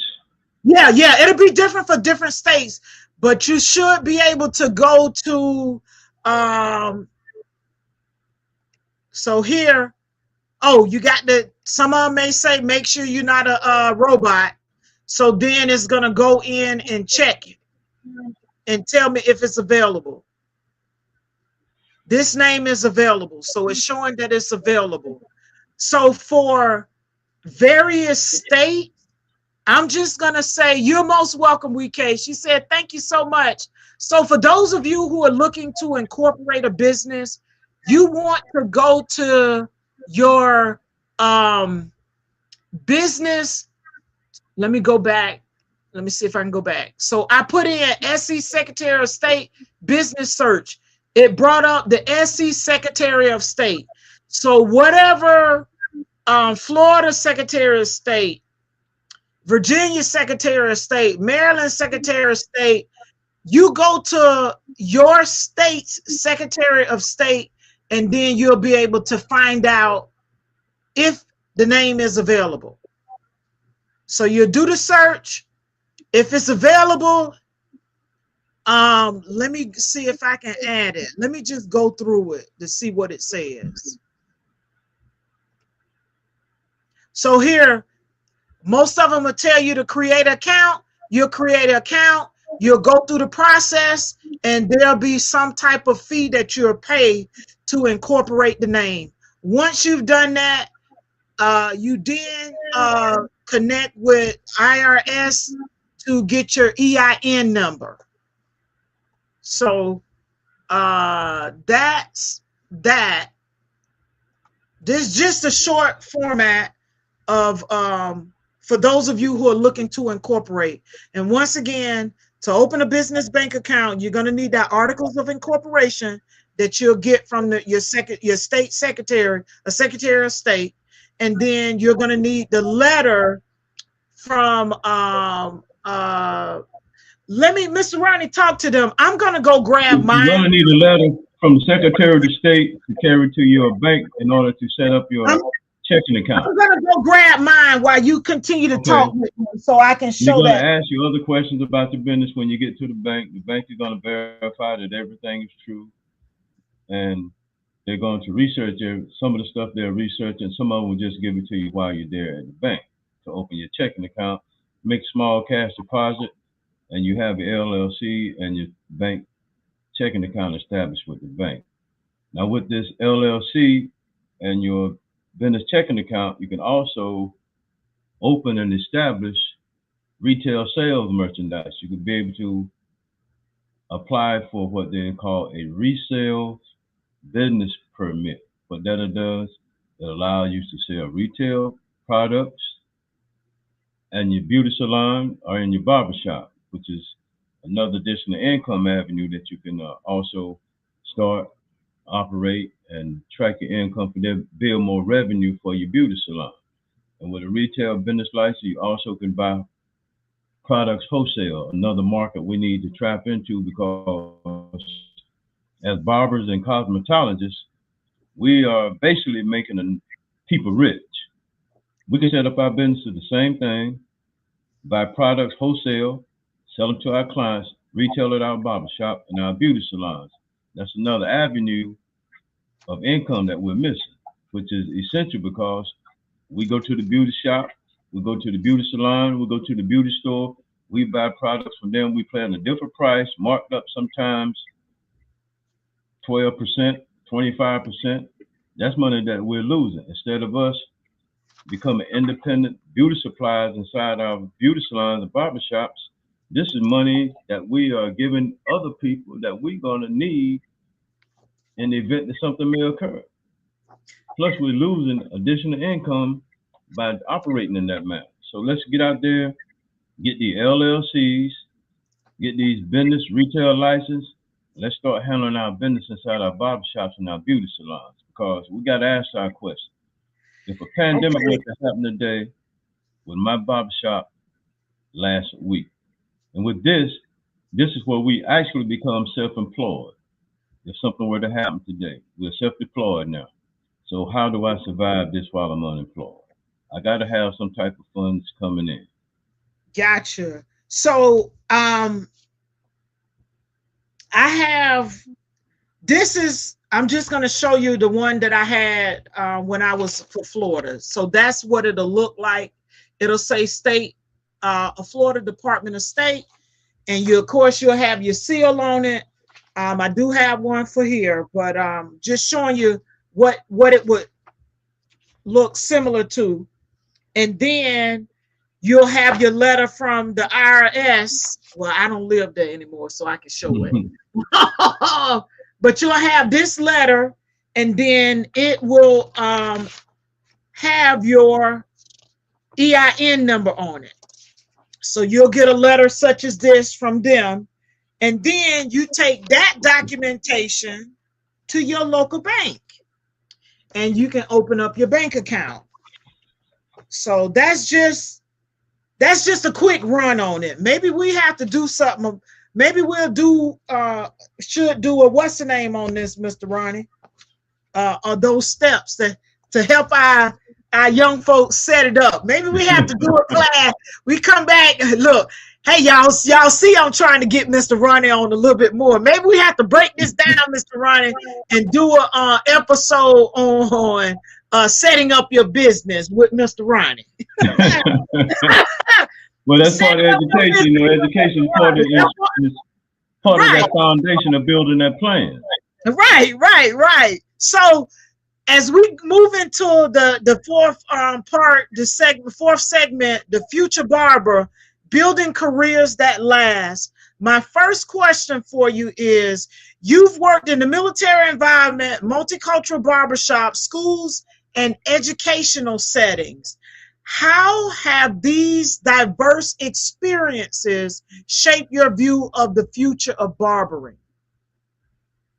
My thing that I tell a lot of barbers to be able to diversify. When I worked in the teaching barbering, I would start every barber that came to my course cutting straight hair first. And they would get upset, they would get mad.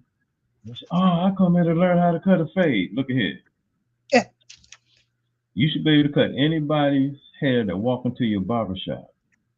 Diversify yourself, diversify your skills, diversify your career, diversify your income, diversify your savings. This word diversify has a lot of people afraid. Right. Now, if you go to a lot of other countries, and I've seen this, barbers in other countries, they can cut anybody's hair. Yeah. But once you come to the United States of America and come into many communities, I can't cut your hair. So we have to diversify our skills if we want to sustain. Yeah. The opportunity for you to diversify opens a door for you to be able to diversify, get that education. Right. Learn that skill. Right. Trick or treat. Trick or treat is here again. We got to be able, you know, we don't have to be what we call, in the barbering world, I didn't agree with it. They talk, be competitive. Why should we be competitive when we should be able to collaborate and network with each other? So instead of being competitive, we should be collaborative, more collaborative. Yes, right, indeed. Right. Because we're learning from each other. Right. We're not gatekeepers. You know, gatekeepers keep information for themselves because they don't want nobody else to come up. Well, we got some of them in the barbering industry. We got some of them. We got some. They don't want to see you succeed or achieve nothing. Young barbers need mentors. I mean, right. There are different ways of producing income. You know, we can sell products inside the barbershop. We can become retail, digital influencers, which there are a lot of them. And we can coach younger barbers. Right. If you see him doing something wrong, pull him aside. Hey, come here. Let me show you how to do this a little. Let me show you how a different technique. You see, I went to a hypnosis last week where the older people, they were somewhat, and it sort of ticked me off because the problem that's going on in the community with the violence and the guns and all that stuff, they were more or less putting the blame on the young people. I said, hold on, wait a minute. There's a saying that the leaf don't fall too far from the tree. How can we want to hold these young people accountable for fixing the problem that the tree created, not the leaf? I'm like, you telling the young people to do things after school, but what building or what gym do you own for them to go to? Right. So we can't blame what's happening anywhere on the young culture. So it's our job to go out and reach out to the young man and mentor them. Because if you want things to get better, you got to become a part of the solution, not part of the situation. Part of the problem. Overshadow what's going on and find something wrong with the young. Oh, no. I found out a long time ago, I said, one of the best ways to get young people not to listen to you is say something against a basketball player and a rapper. So I avoid that. I build them up by, we got some good athletes. We got some good Right. rappers. Right. So these are the ones that we should be applying these different theories and methods and ideologies to build them up. But we couldn't Right. put a set of standards so high that we can't fulfill the standard. We build the standards, but we can't attain the standards. Feel it? Yeah. Right. So what opportunities do you believe today's young barbers are overlooking on that note? What do you think? Overlooking barbershop, collective barbershop ownership. Okay. Not individual barbershop, collective barbershop. And I say that because if you have 10 barbers, and those 10 barbers have 5 barbershops, but what if those 10 barbers purchase a building instead of paying rent and become business owners and real estate owners all at the same time? Would that make more sense long term? Becoming owners of buildings. We miss opportunities because we don't diversify. We get into this thing about, I want to do fade, I want to do hair color, I want to just do African American hair only. I'm gonna stay here, I'm gonna stay there, and we get satisfied with that. But the best way sometimes is to reach out, because I see other cultures, they can cut hair. Yeah. They can, anybody. I told a barber instructor this one time. I said, you know what? If students would be able to cut anybody's hair that God created. Students should, let me put that in the chat. Students, I don't want to do that. Students should be able to cut anybody hair God created.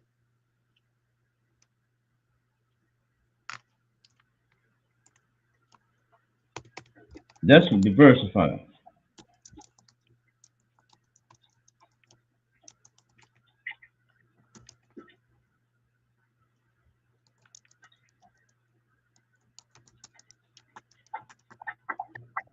Wow, that's deep, Mr. Ronnie. Yeah, so students should be able to cut anybody's hair God created. But you know what? Students do come out, not saying that some of them do get the experience. I gotta say, right. Some of them do get the experience to do both straight and textured hair. But it's like on Sundays, coaches go to their respective ways, their respective churches and your synagogues. Right. You know what I'm saying? So the beauty industry is similar. You know, you have few that cater to all cultures, but oftentimes you see them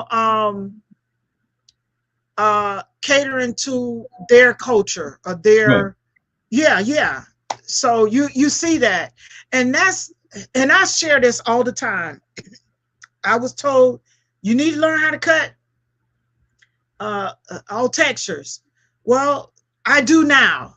However, right. I still have my specialty, but I can cut, and I see the advantage of being able to do that. You know, it does put you in a different space. And it makes you very versatile, you know, and I share that, you know, with my clients as well, so that they know that they can refer individuals to me that doesn't necessarily look like them. But it is a valuable skill set.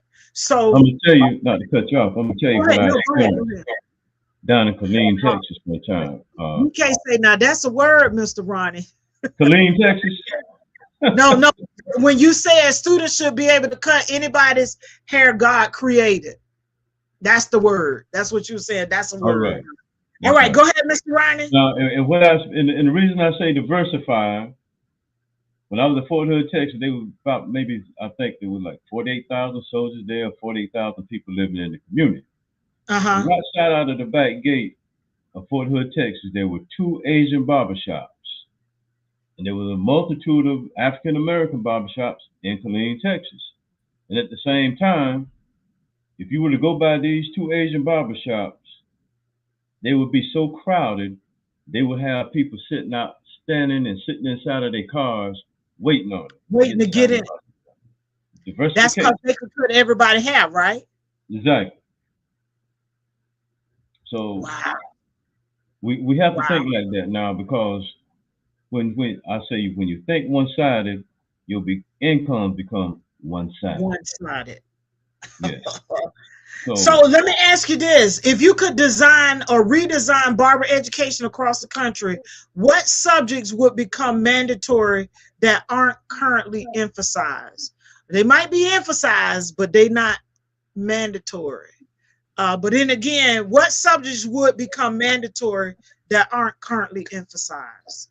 What would you? I would pretty much say everything that involves around business management. Business management. From the ground up, business math. Business math, accounting, business management, accounting, taxes. Everything that comes around that arena to establish a business, even how to talk to customers, customer service, professionalism, how to answer a telephone, how to you going to the basics. Emails. You know, it's more than just going to a barber school and graduating. Those days are slowly fading away. Fading away, yeah. You got to be it's getting to the point where you have to, and I don't want to say become a whole person, not that we aren't a whole person, but you got to have the technical skill, and you got to have the business skill, and you got to have the people skills, and you got to have the marketing skills. Exactly. So in other words, you can't just be the person behind the chair. You have to be the business owner and managing, and the customer service rep, the sales, the CEO, the CFO, the CMO.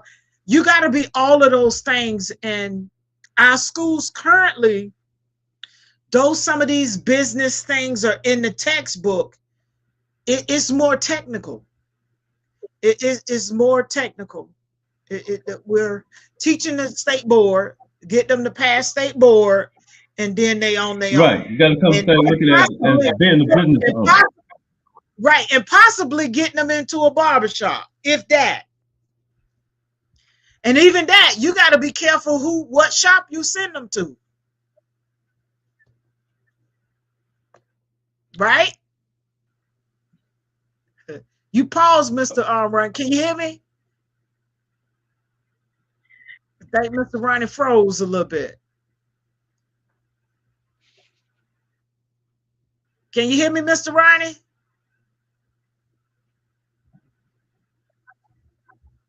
Yes, you were breaking up a little bit. Oh, okay. I think because I can see you pausing and freezing a little bit. So I'm wondering if it's your connection. Yep, it's the connection.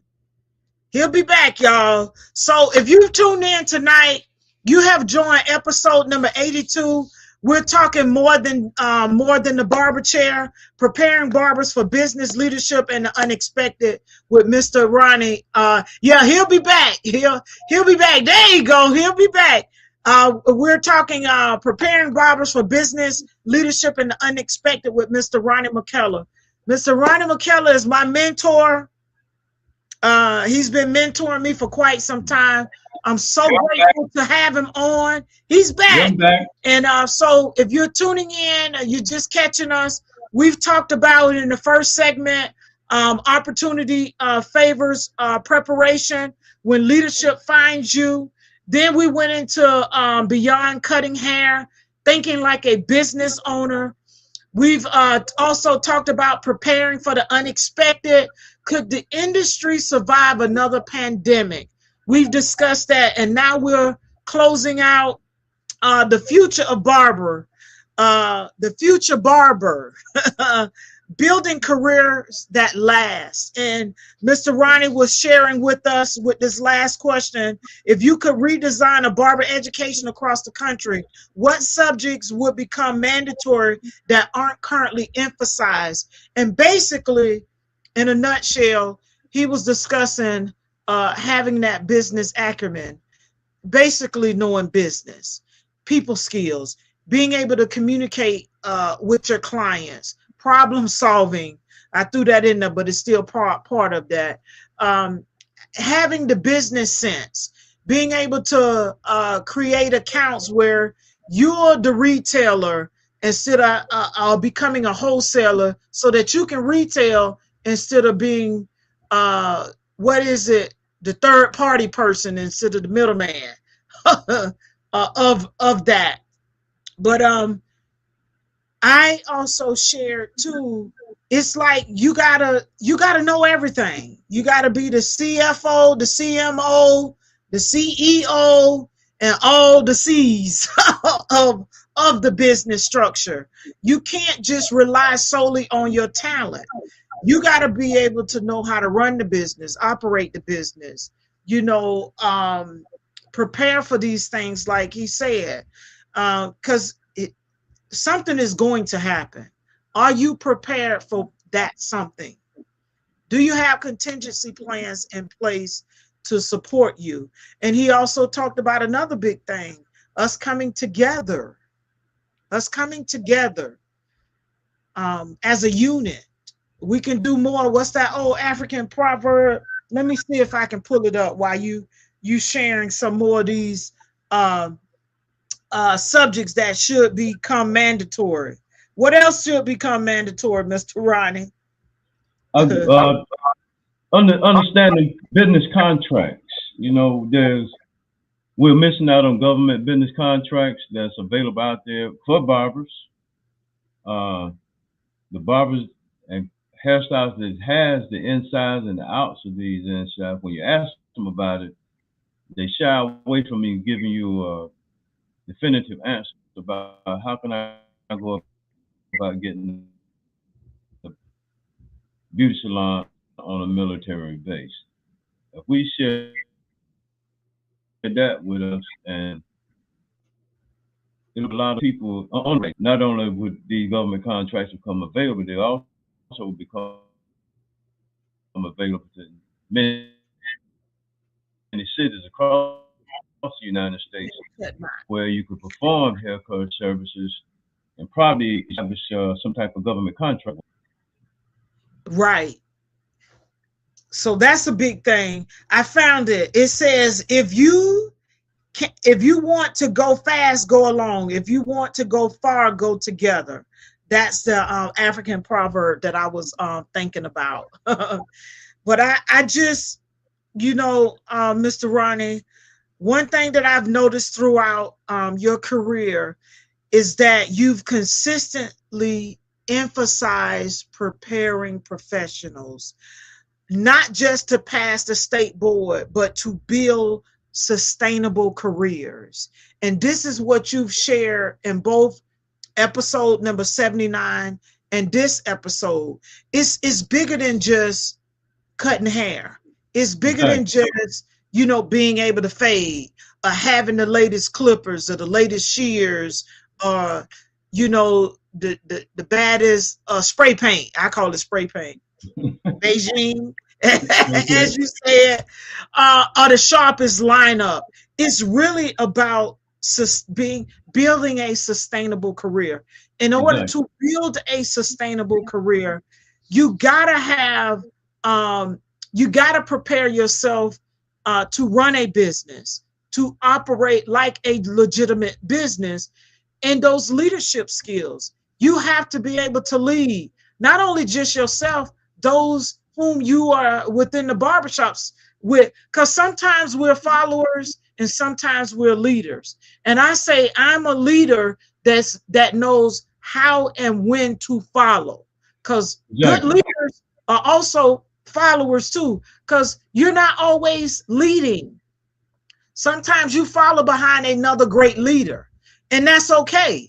You just got to know who you following behind. But in that, we also got to prepare for the unexpected, because the unexpected is going to happen. He talked about retirement and investment plans. He talked about insurance. and having a business bank account, so that in the event that something happens and you need to get these loans that may be made available to us, or even before that time, you looking to get a line of credit, a business line of credit, you got to be able to show that income. And if you don't have a business account in which those dollars and monies are going into, how are you going to justify and show that this is it, or this is what you're making? All of those tools are good, but if there isn't a system in place and it's not streamlined, then what are you doing? So I commend you, Mr. Ronnie, for always putting that at the forefront and emphasizing preparing professionals, because we are professionals. I hope that we act like professionals when many of us don't always do that, but that's part of it. That's part of it. I got one more question before we get into our rapid fade fast round.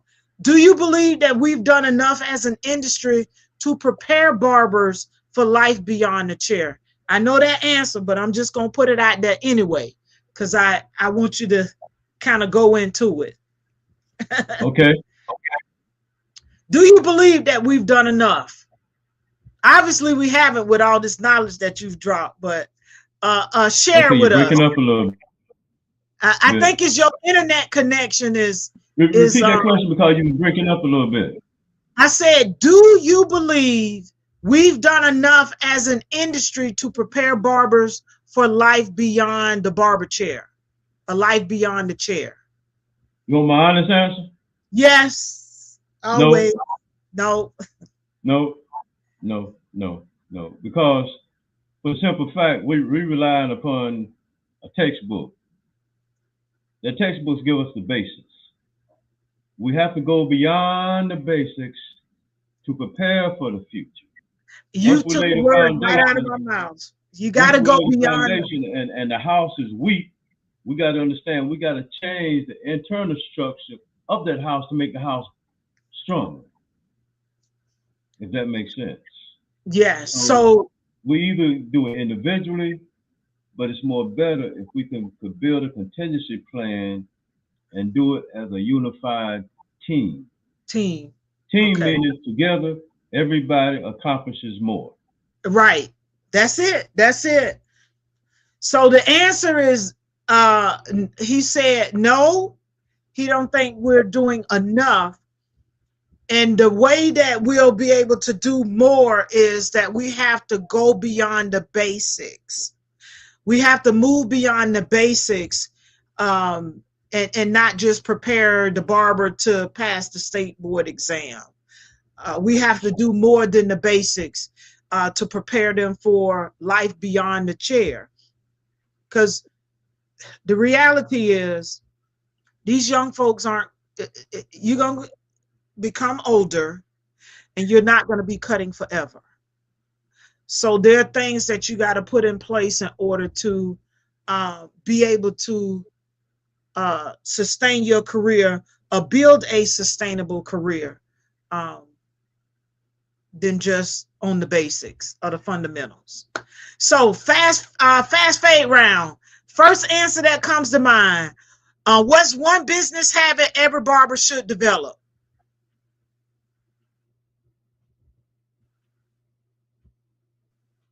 Ms. Ronnie, what's one business habit every barber should develop?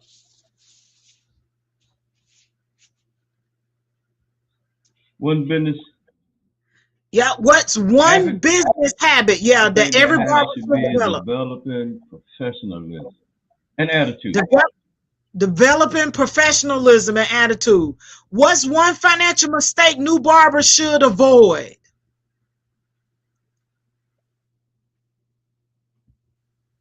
Time management. Time management. That's one financial mistake new barbers should avoid. What's one leadership quality that cannot be taught?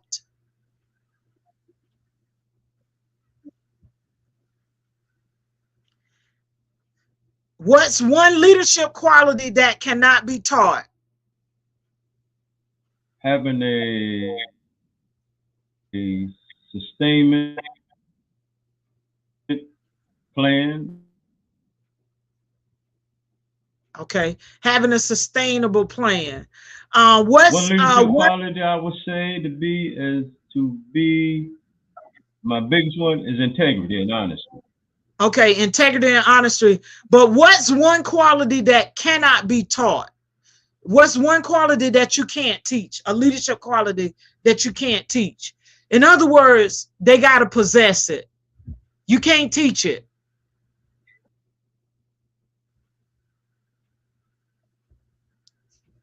I got you, huh? No, just kidding. It has to.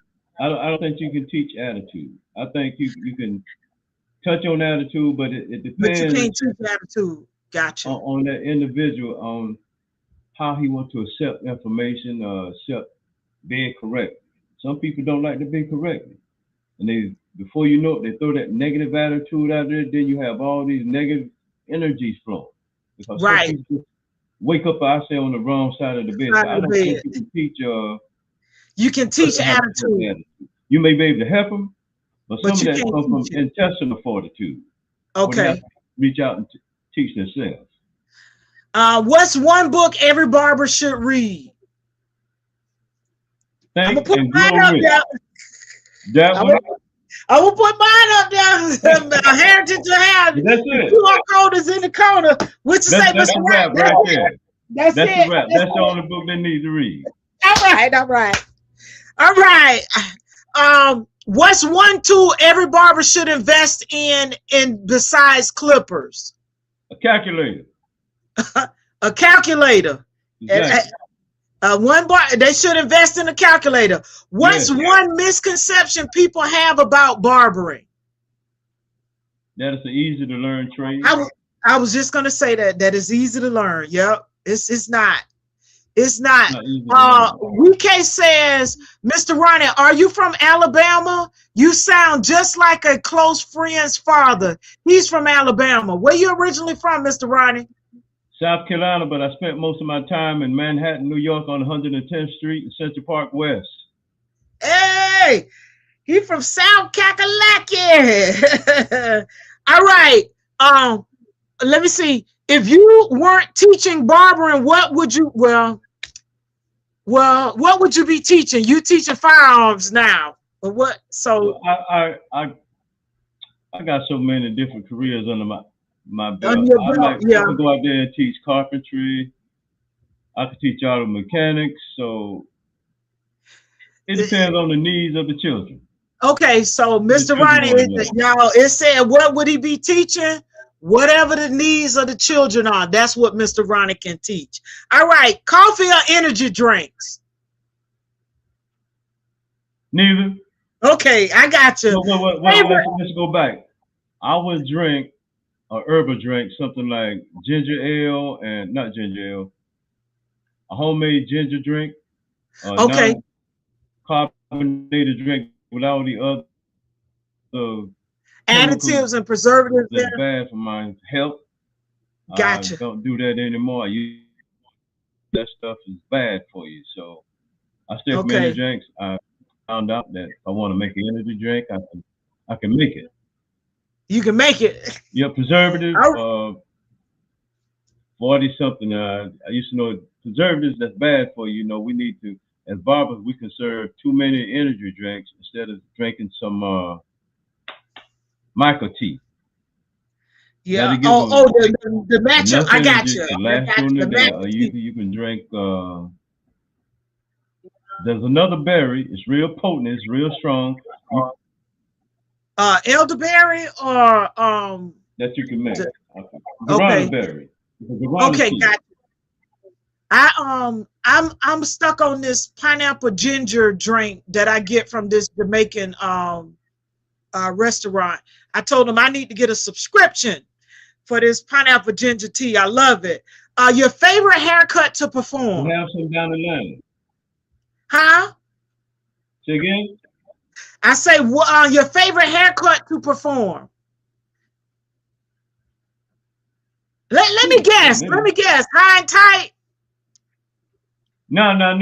I did a flat top today. Okay, so what's your favorite? I like it because it's challenging. Okay, you like a flat top? Okay, so Mr. Ronnie's favorite haircut to perform is a flat top. I was close. Complete this sentence, and you did it before, so you got to give us a different answer, Mr. Ronnie. The future of barbering depends on. You can keep it the same if you want. Huh? The growth and development of we got to start developing these young barbers using different types of educational technologies. Okay. The world is evolving into technology. Okay. So the future of barbering depends on us teaching the younger generation, new barbers, how to, and I'm putting in my own words, maximize technology. Technology and their potential. Yeah, technology and what else? Their potential. Their potential. Yeah. Okay. And I'm actually reading and listening to a book by Adam Grant called Hidden Potential. I'm reading that now and listening to it on Audible. I got the book over there, but okay. I'm reading it and going through it. So in closing, imagine you're speaking to a barber just beginning their career today, knowing everything you've experienced from your military service to education, leadership, and mentoring. What's the one lesson you hope they remember 20 years from now? What's one thing you hope they remember 20 years from now? I hope that they will remember that I called myself, I thought about this. I said, I want you to get a t-shirt that says, "You survived Mr. McKellar's barber course." And I do that. Hey, LaDosha. So you said part that of the hard thing. But if you do the hard thing first, everything else becomes easy. So you do the hard stuff first, makes sense. And everything else become easy. That it does make sense. You get the hard stuff out the way first. So you're saying that you hope that they remember 20 years. You hope that they remember 20 years from now. I survived. Go ahead. Exactly. And there's another saying.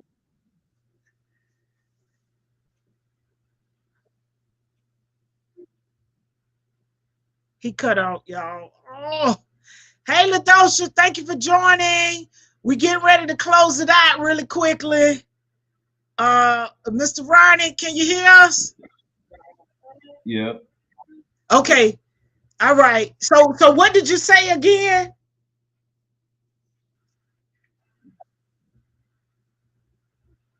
He's cutting out. Oh, shucks.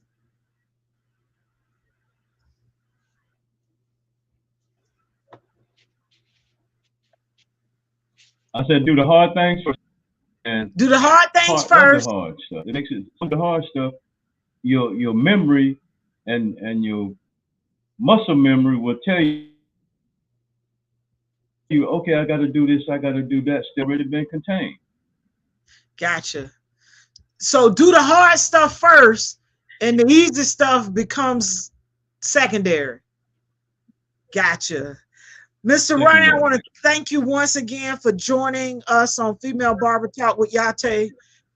Your experience reminds us that success in barbering isn't simply measured by the number of haircuts we complete.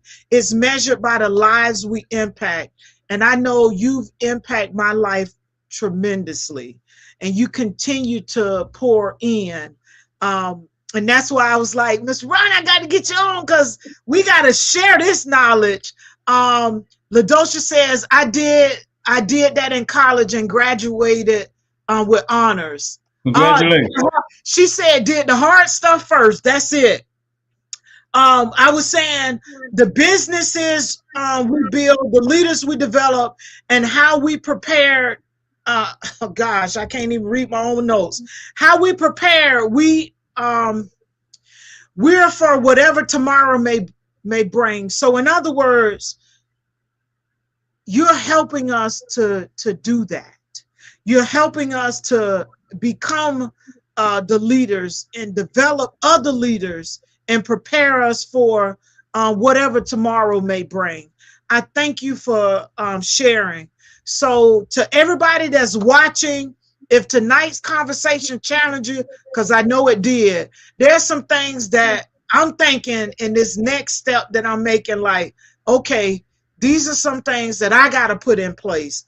But once again, if tonight's conversation challenge you to think differently about your future, whether you in barbering, you're a stylist, you're a braider, these principles that Mr. Ronnie shared can be used in any segment, any career field.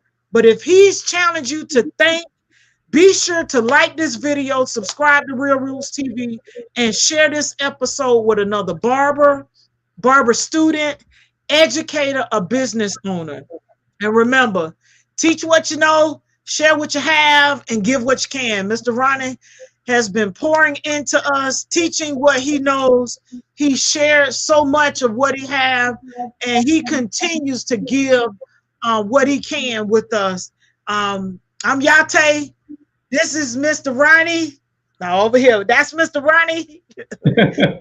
Ronnie, look, so because I'm looking at, yeah, you got it. I'm looking at it. I'm like, okay, that's Mr. Ronnie. Hey, to the left, to the left, to the right, to the right. To the left, to the right, to the left. No, that's Mr. Ronnie over there. And I want to thank you once again. I really would like, I feel so good about what we're doing. And you think about it, you ain't got to answer now. I really would like to have a session where you and I, we talk once a month of something. We got to do something, because it's like you were going, and there's still more there. And I just want to utilize what I have to make it available. So when we're we've gone on to our next realm, that this information, the future barbers and stylists, they can still come back and say, you know what, Mr. Ronnie said that do the hard stuff first. He told us if it's broke, fix it. And these steps, these things that you've shared, the 5 points, the survival kit, you know, starting your business, how to set it up, they can get these information, because at this time, until the schools start incorporating this information, they're not going to get it. They're not going to get it. Yeah.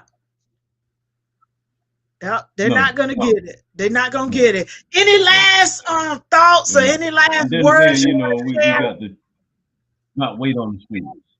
Yes, that's it. That's it. You know, the last thing I want to say, you know, we got to come to sense of a community again. We lost our community. We have to redevelop and reestablish our community. We got to first love self, then we got to love others and go out. We see a problem, we got to come together, unite, and fix the problem. Talking about it won't get it fixed. Hope won't get it fixed. There's some other things that won't get it fixed, but I'm not going to touch bases on that. But right. It takes a force to move an immovable object. Right. We have objects in front of us that impede our success and growth. Right. So we must use some action. ACTION, physical action, which equals to work. We have a lot of work to do. Mental work, physical work, financial work. We have a lot of work. If you take out a protractor or look at a diagram of degrees in a circle, there are 360 degrees in a circle. Each one of those increments on that circle represents something that we must have that we need to start doing today. If you take a compass, north, south, and east and west, we wake up in the north, what do we do to get to the east? Every day, to build, to grow. So these things we can use a compass. Okay, I'm at 0 degrees today. What I'm gonna do tomorrow to be at 5 degrees, 10 degrees. and let that be our way of measuring our growth, Right. of measuring our success. A compass is the best thing to use because you can only go north, you go south, you can go east or west. But That's it. somewhere you can return back to the north. So that's a guideline that we can use. That's a scale that we use. It's an attainable scale, but we have to start thinking more smartly. Just like Right. I shared with you those employability skills. Right. They're valuable. A lot of schools are not using those. So if we're not teaching the children those vital employability schools, we're losing them. Yeah. It's imperative, and barbers have a lot of influence on the community. Right. We don't have to depend on the government to help our communities. We can reach one, teach one every day. But there's a big knob that we have to turn off. Action. Action. ACTION and work. And work. That's the cure. Yeah. Without that, we don't have a cure. Yeah. So the cure is action and community. Yeah. That's what we need to do. So we can take the pill or the medicine after the disease has set in, or we can treat it holistically before it comes into the body, into the mindset. Right. But the mind is the most valuable thing that we got. We need to employ this. Those negative energies, got to get rid of. Like Public Enemy said, you're watching Channel 0. We got to turn that tail light vision off. Tail light vision off. Yeah. It's imperative because the world out here is wicked. We have to put up barriers to keep that stuff out of the barbering industry, out of the cosmetology industry, out of the beauty industry as a whole, because there are much bigger and better things that we can do, and it's imperative that we start doing. Right. If we want to see a change. Yeah. We got to be a part of that change. We got to be that change. It's going to be a step process. And it's going to be done. Absolutely. I'm a believer that it can be done. But we have to have the will power to want to see change and get it done. Yeah. And we can start what tomorrow. You say that's going to take some action. Start with ourselves first.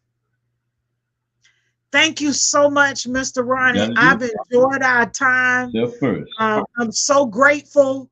If you all missed Mr. Ronnie in episode number 79, he talked about the barber education, building the next generation of professionals. And tonight we talked about more than the barber chair, preparing barbers for business, leadership, and the unexpected. Don't forget to like, comment, and subscribe. If you found some value in this conversation, do share it. We got one more comment here. Let's see what we got here. WK says, thank you so much, Mr. Ronnie. Thank you so much. I appreciate you. We appreciate those of you who've tuned in tonight. If you're catching this on the replay, we appreciate you all taking time out of your day, your evening, afternoon to catch this episode. Don't forget, once again, go back and check out episode number 79. Mr. Ronnie put it down. He continued with that same sentiment here in episode number 82. I'm going to see what we can do to get Mr. Ronnie back on, because y'all see he got lots and lots of knowledge that he's been dropping with us. So I want to thank everyone for tuning in. Mr. Ronnie, I appreciate you. I'm going to be in touch. Look, I'm glad you got your what you say, your mic and your speaker together. Mic and camera working. Your mic and camera I appreciate y'all well. I appreciate all those that took their time out to watch this segment tonight. All right. Thank you, Mr. Ronnie. And I will be in touch until the next segment. Y'all enjoy. And remember, Mr. Ronnie said, if it's broke, fix it. Fix it. And it's going to take some action. Don't get things fixed. You're right. He said it's going to take some action. ACTION. Exactly. You're going to have to put some action behind that. And then the future of barbering is for us to come together. He said that's how we're going to make it, for us to come together and maximize this technology and things that are taking place. But y'all put that survivor kit in place to help prepare y'all for the unexpected that he talked about. If you don't know what it is, rewind it to catch them. All right. Thank you, Mr. Ronnie. Yes, indeed. I appreciate y'all. Appreciate everybody being on board tonight. All right. Thank you. Have a great one. Chat with you soon.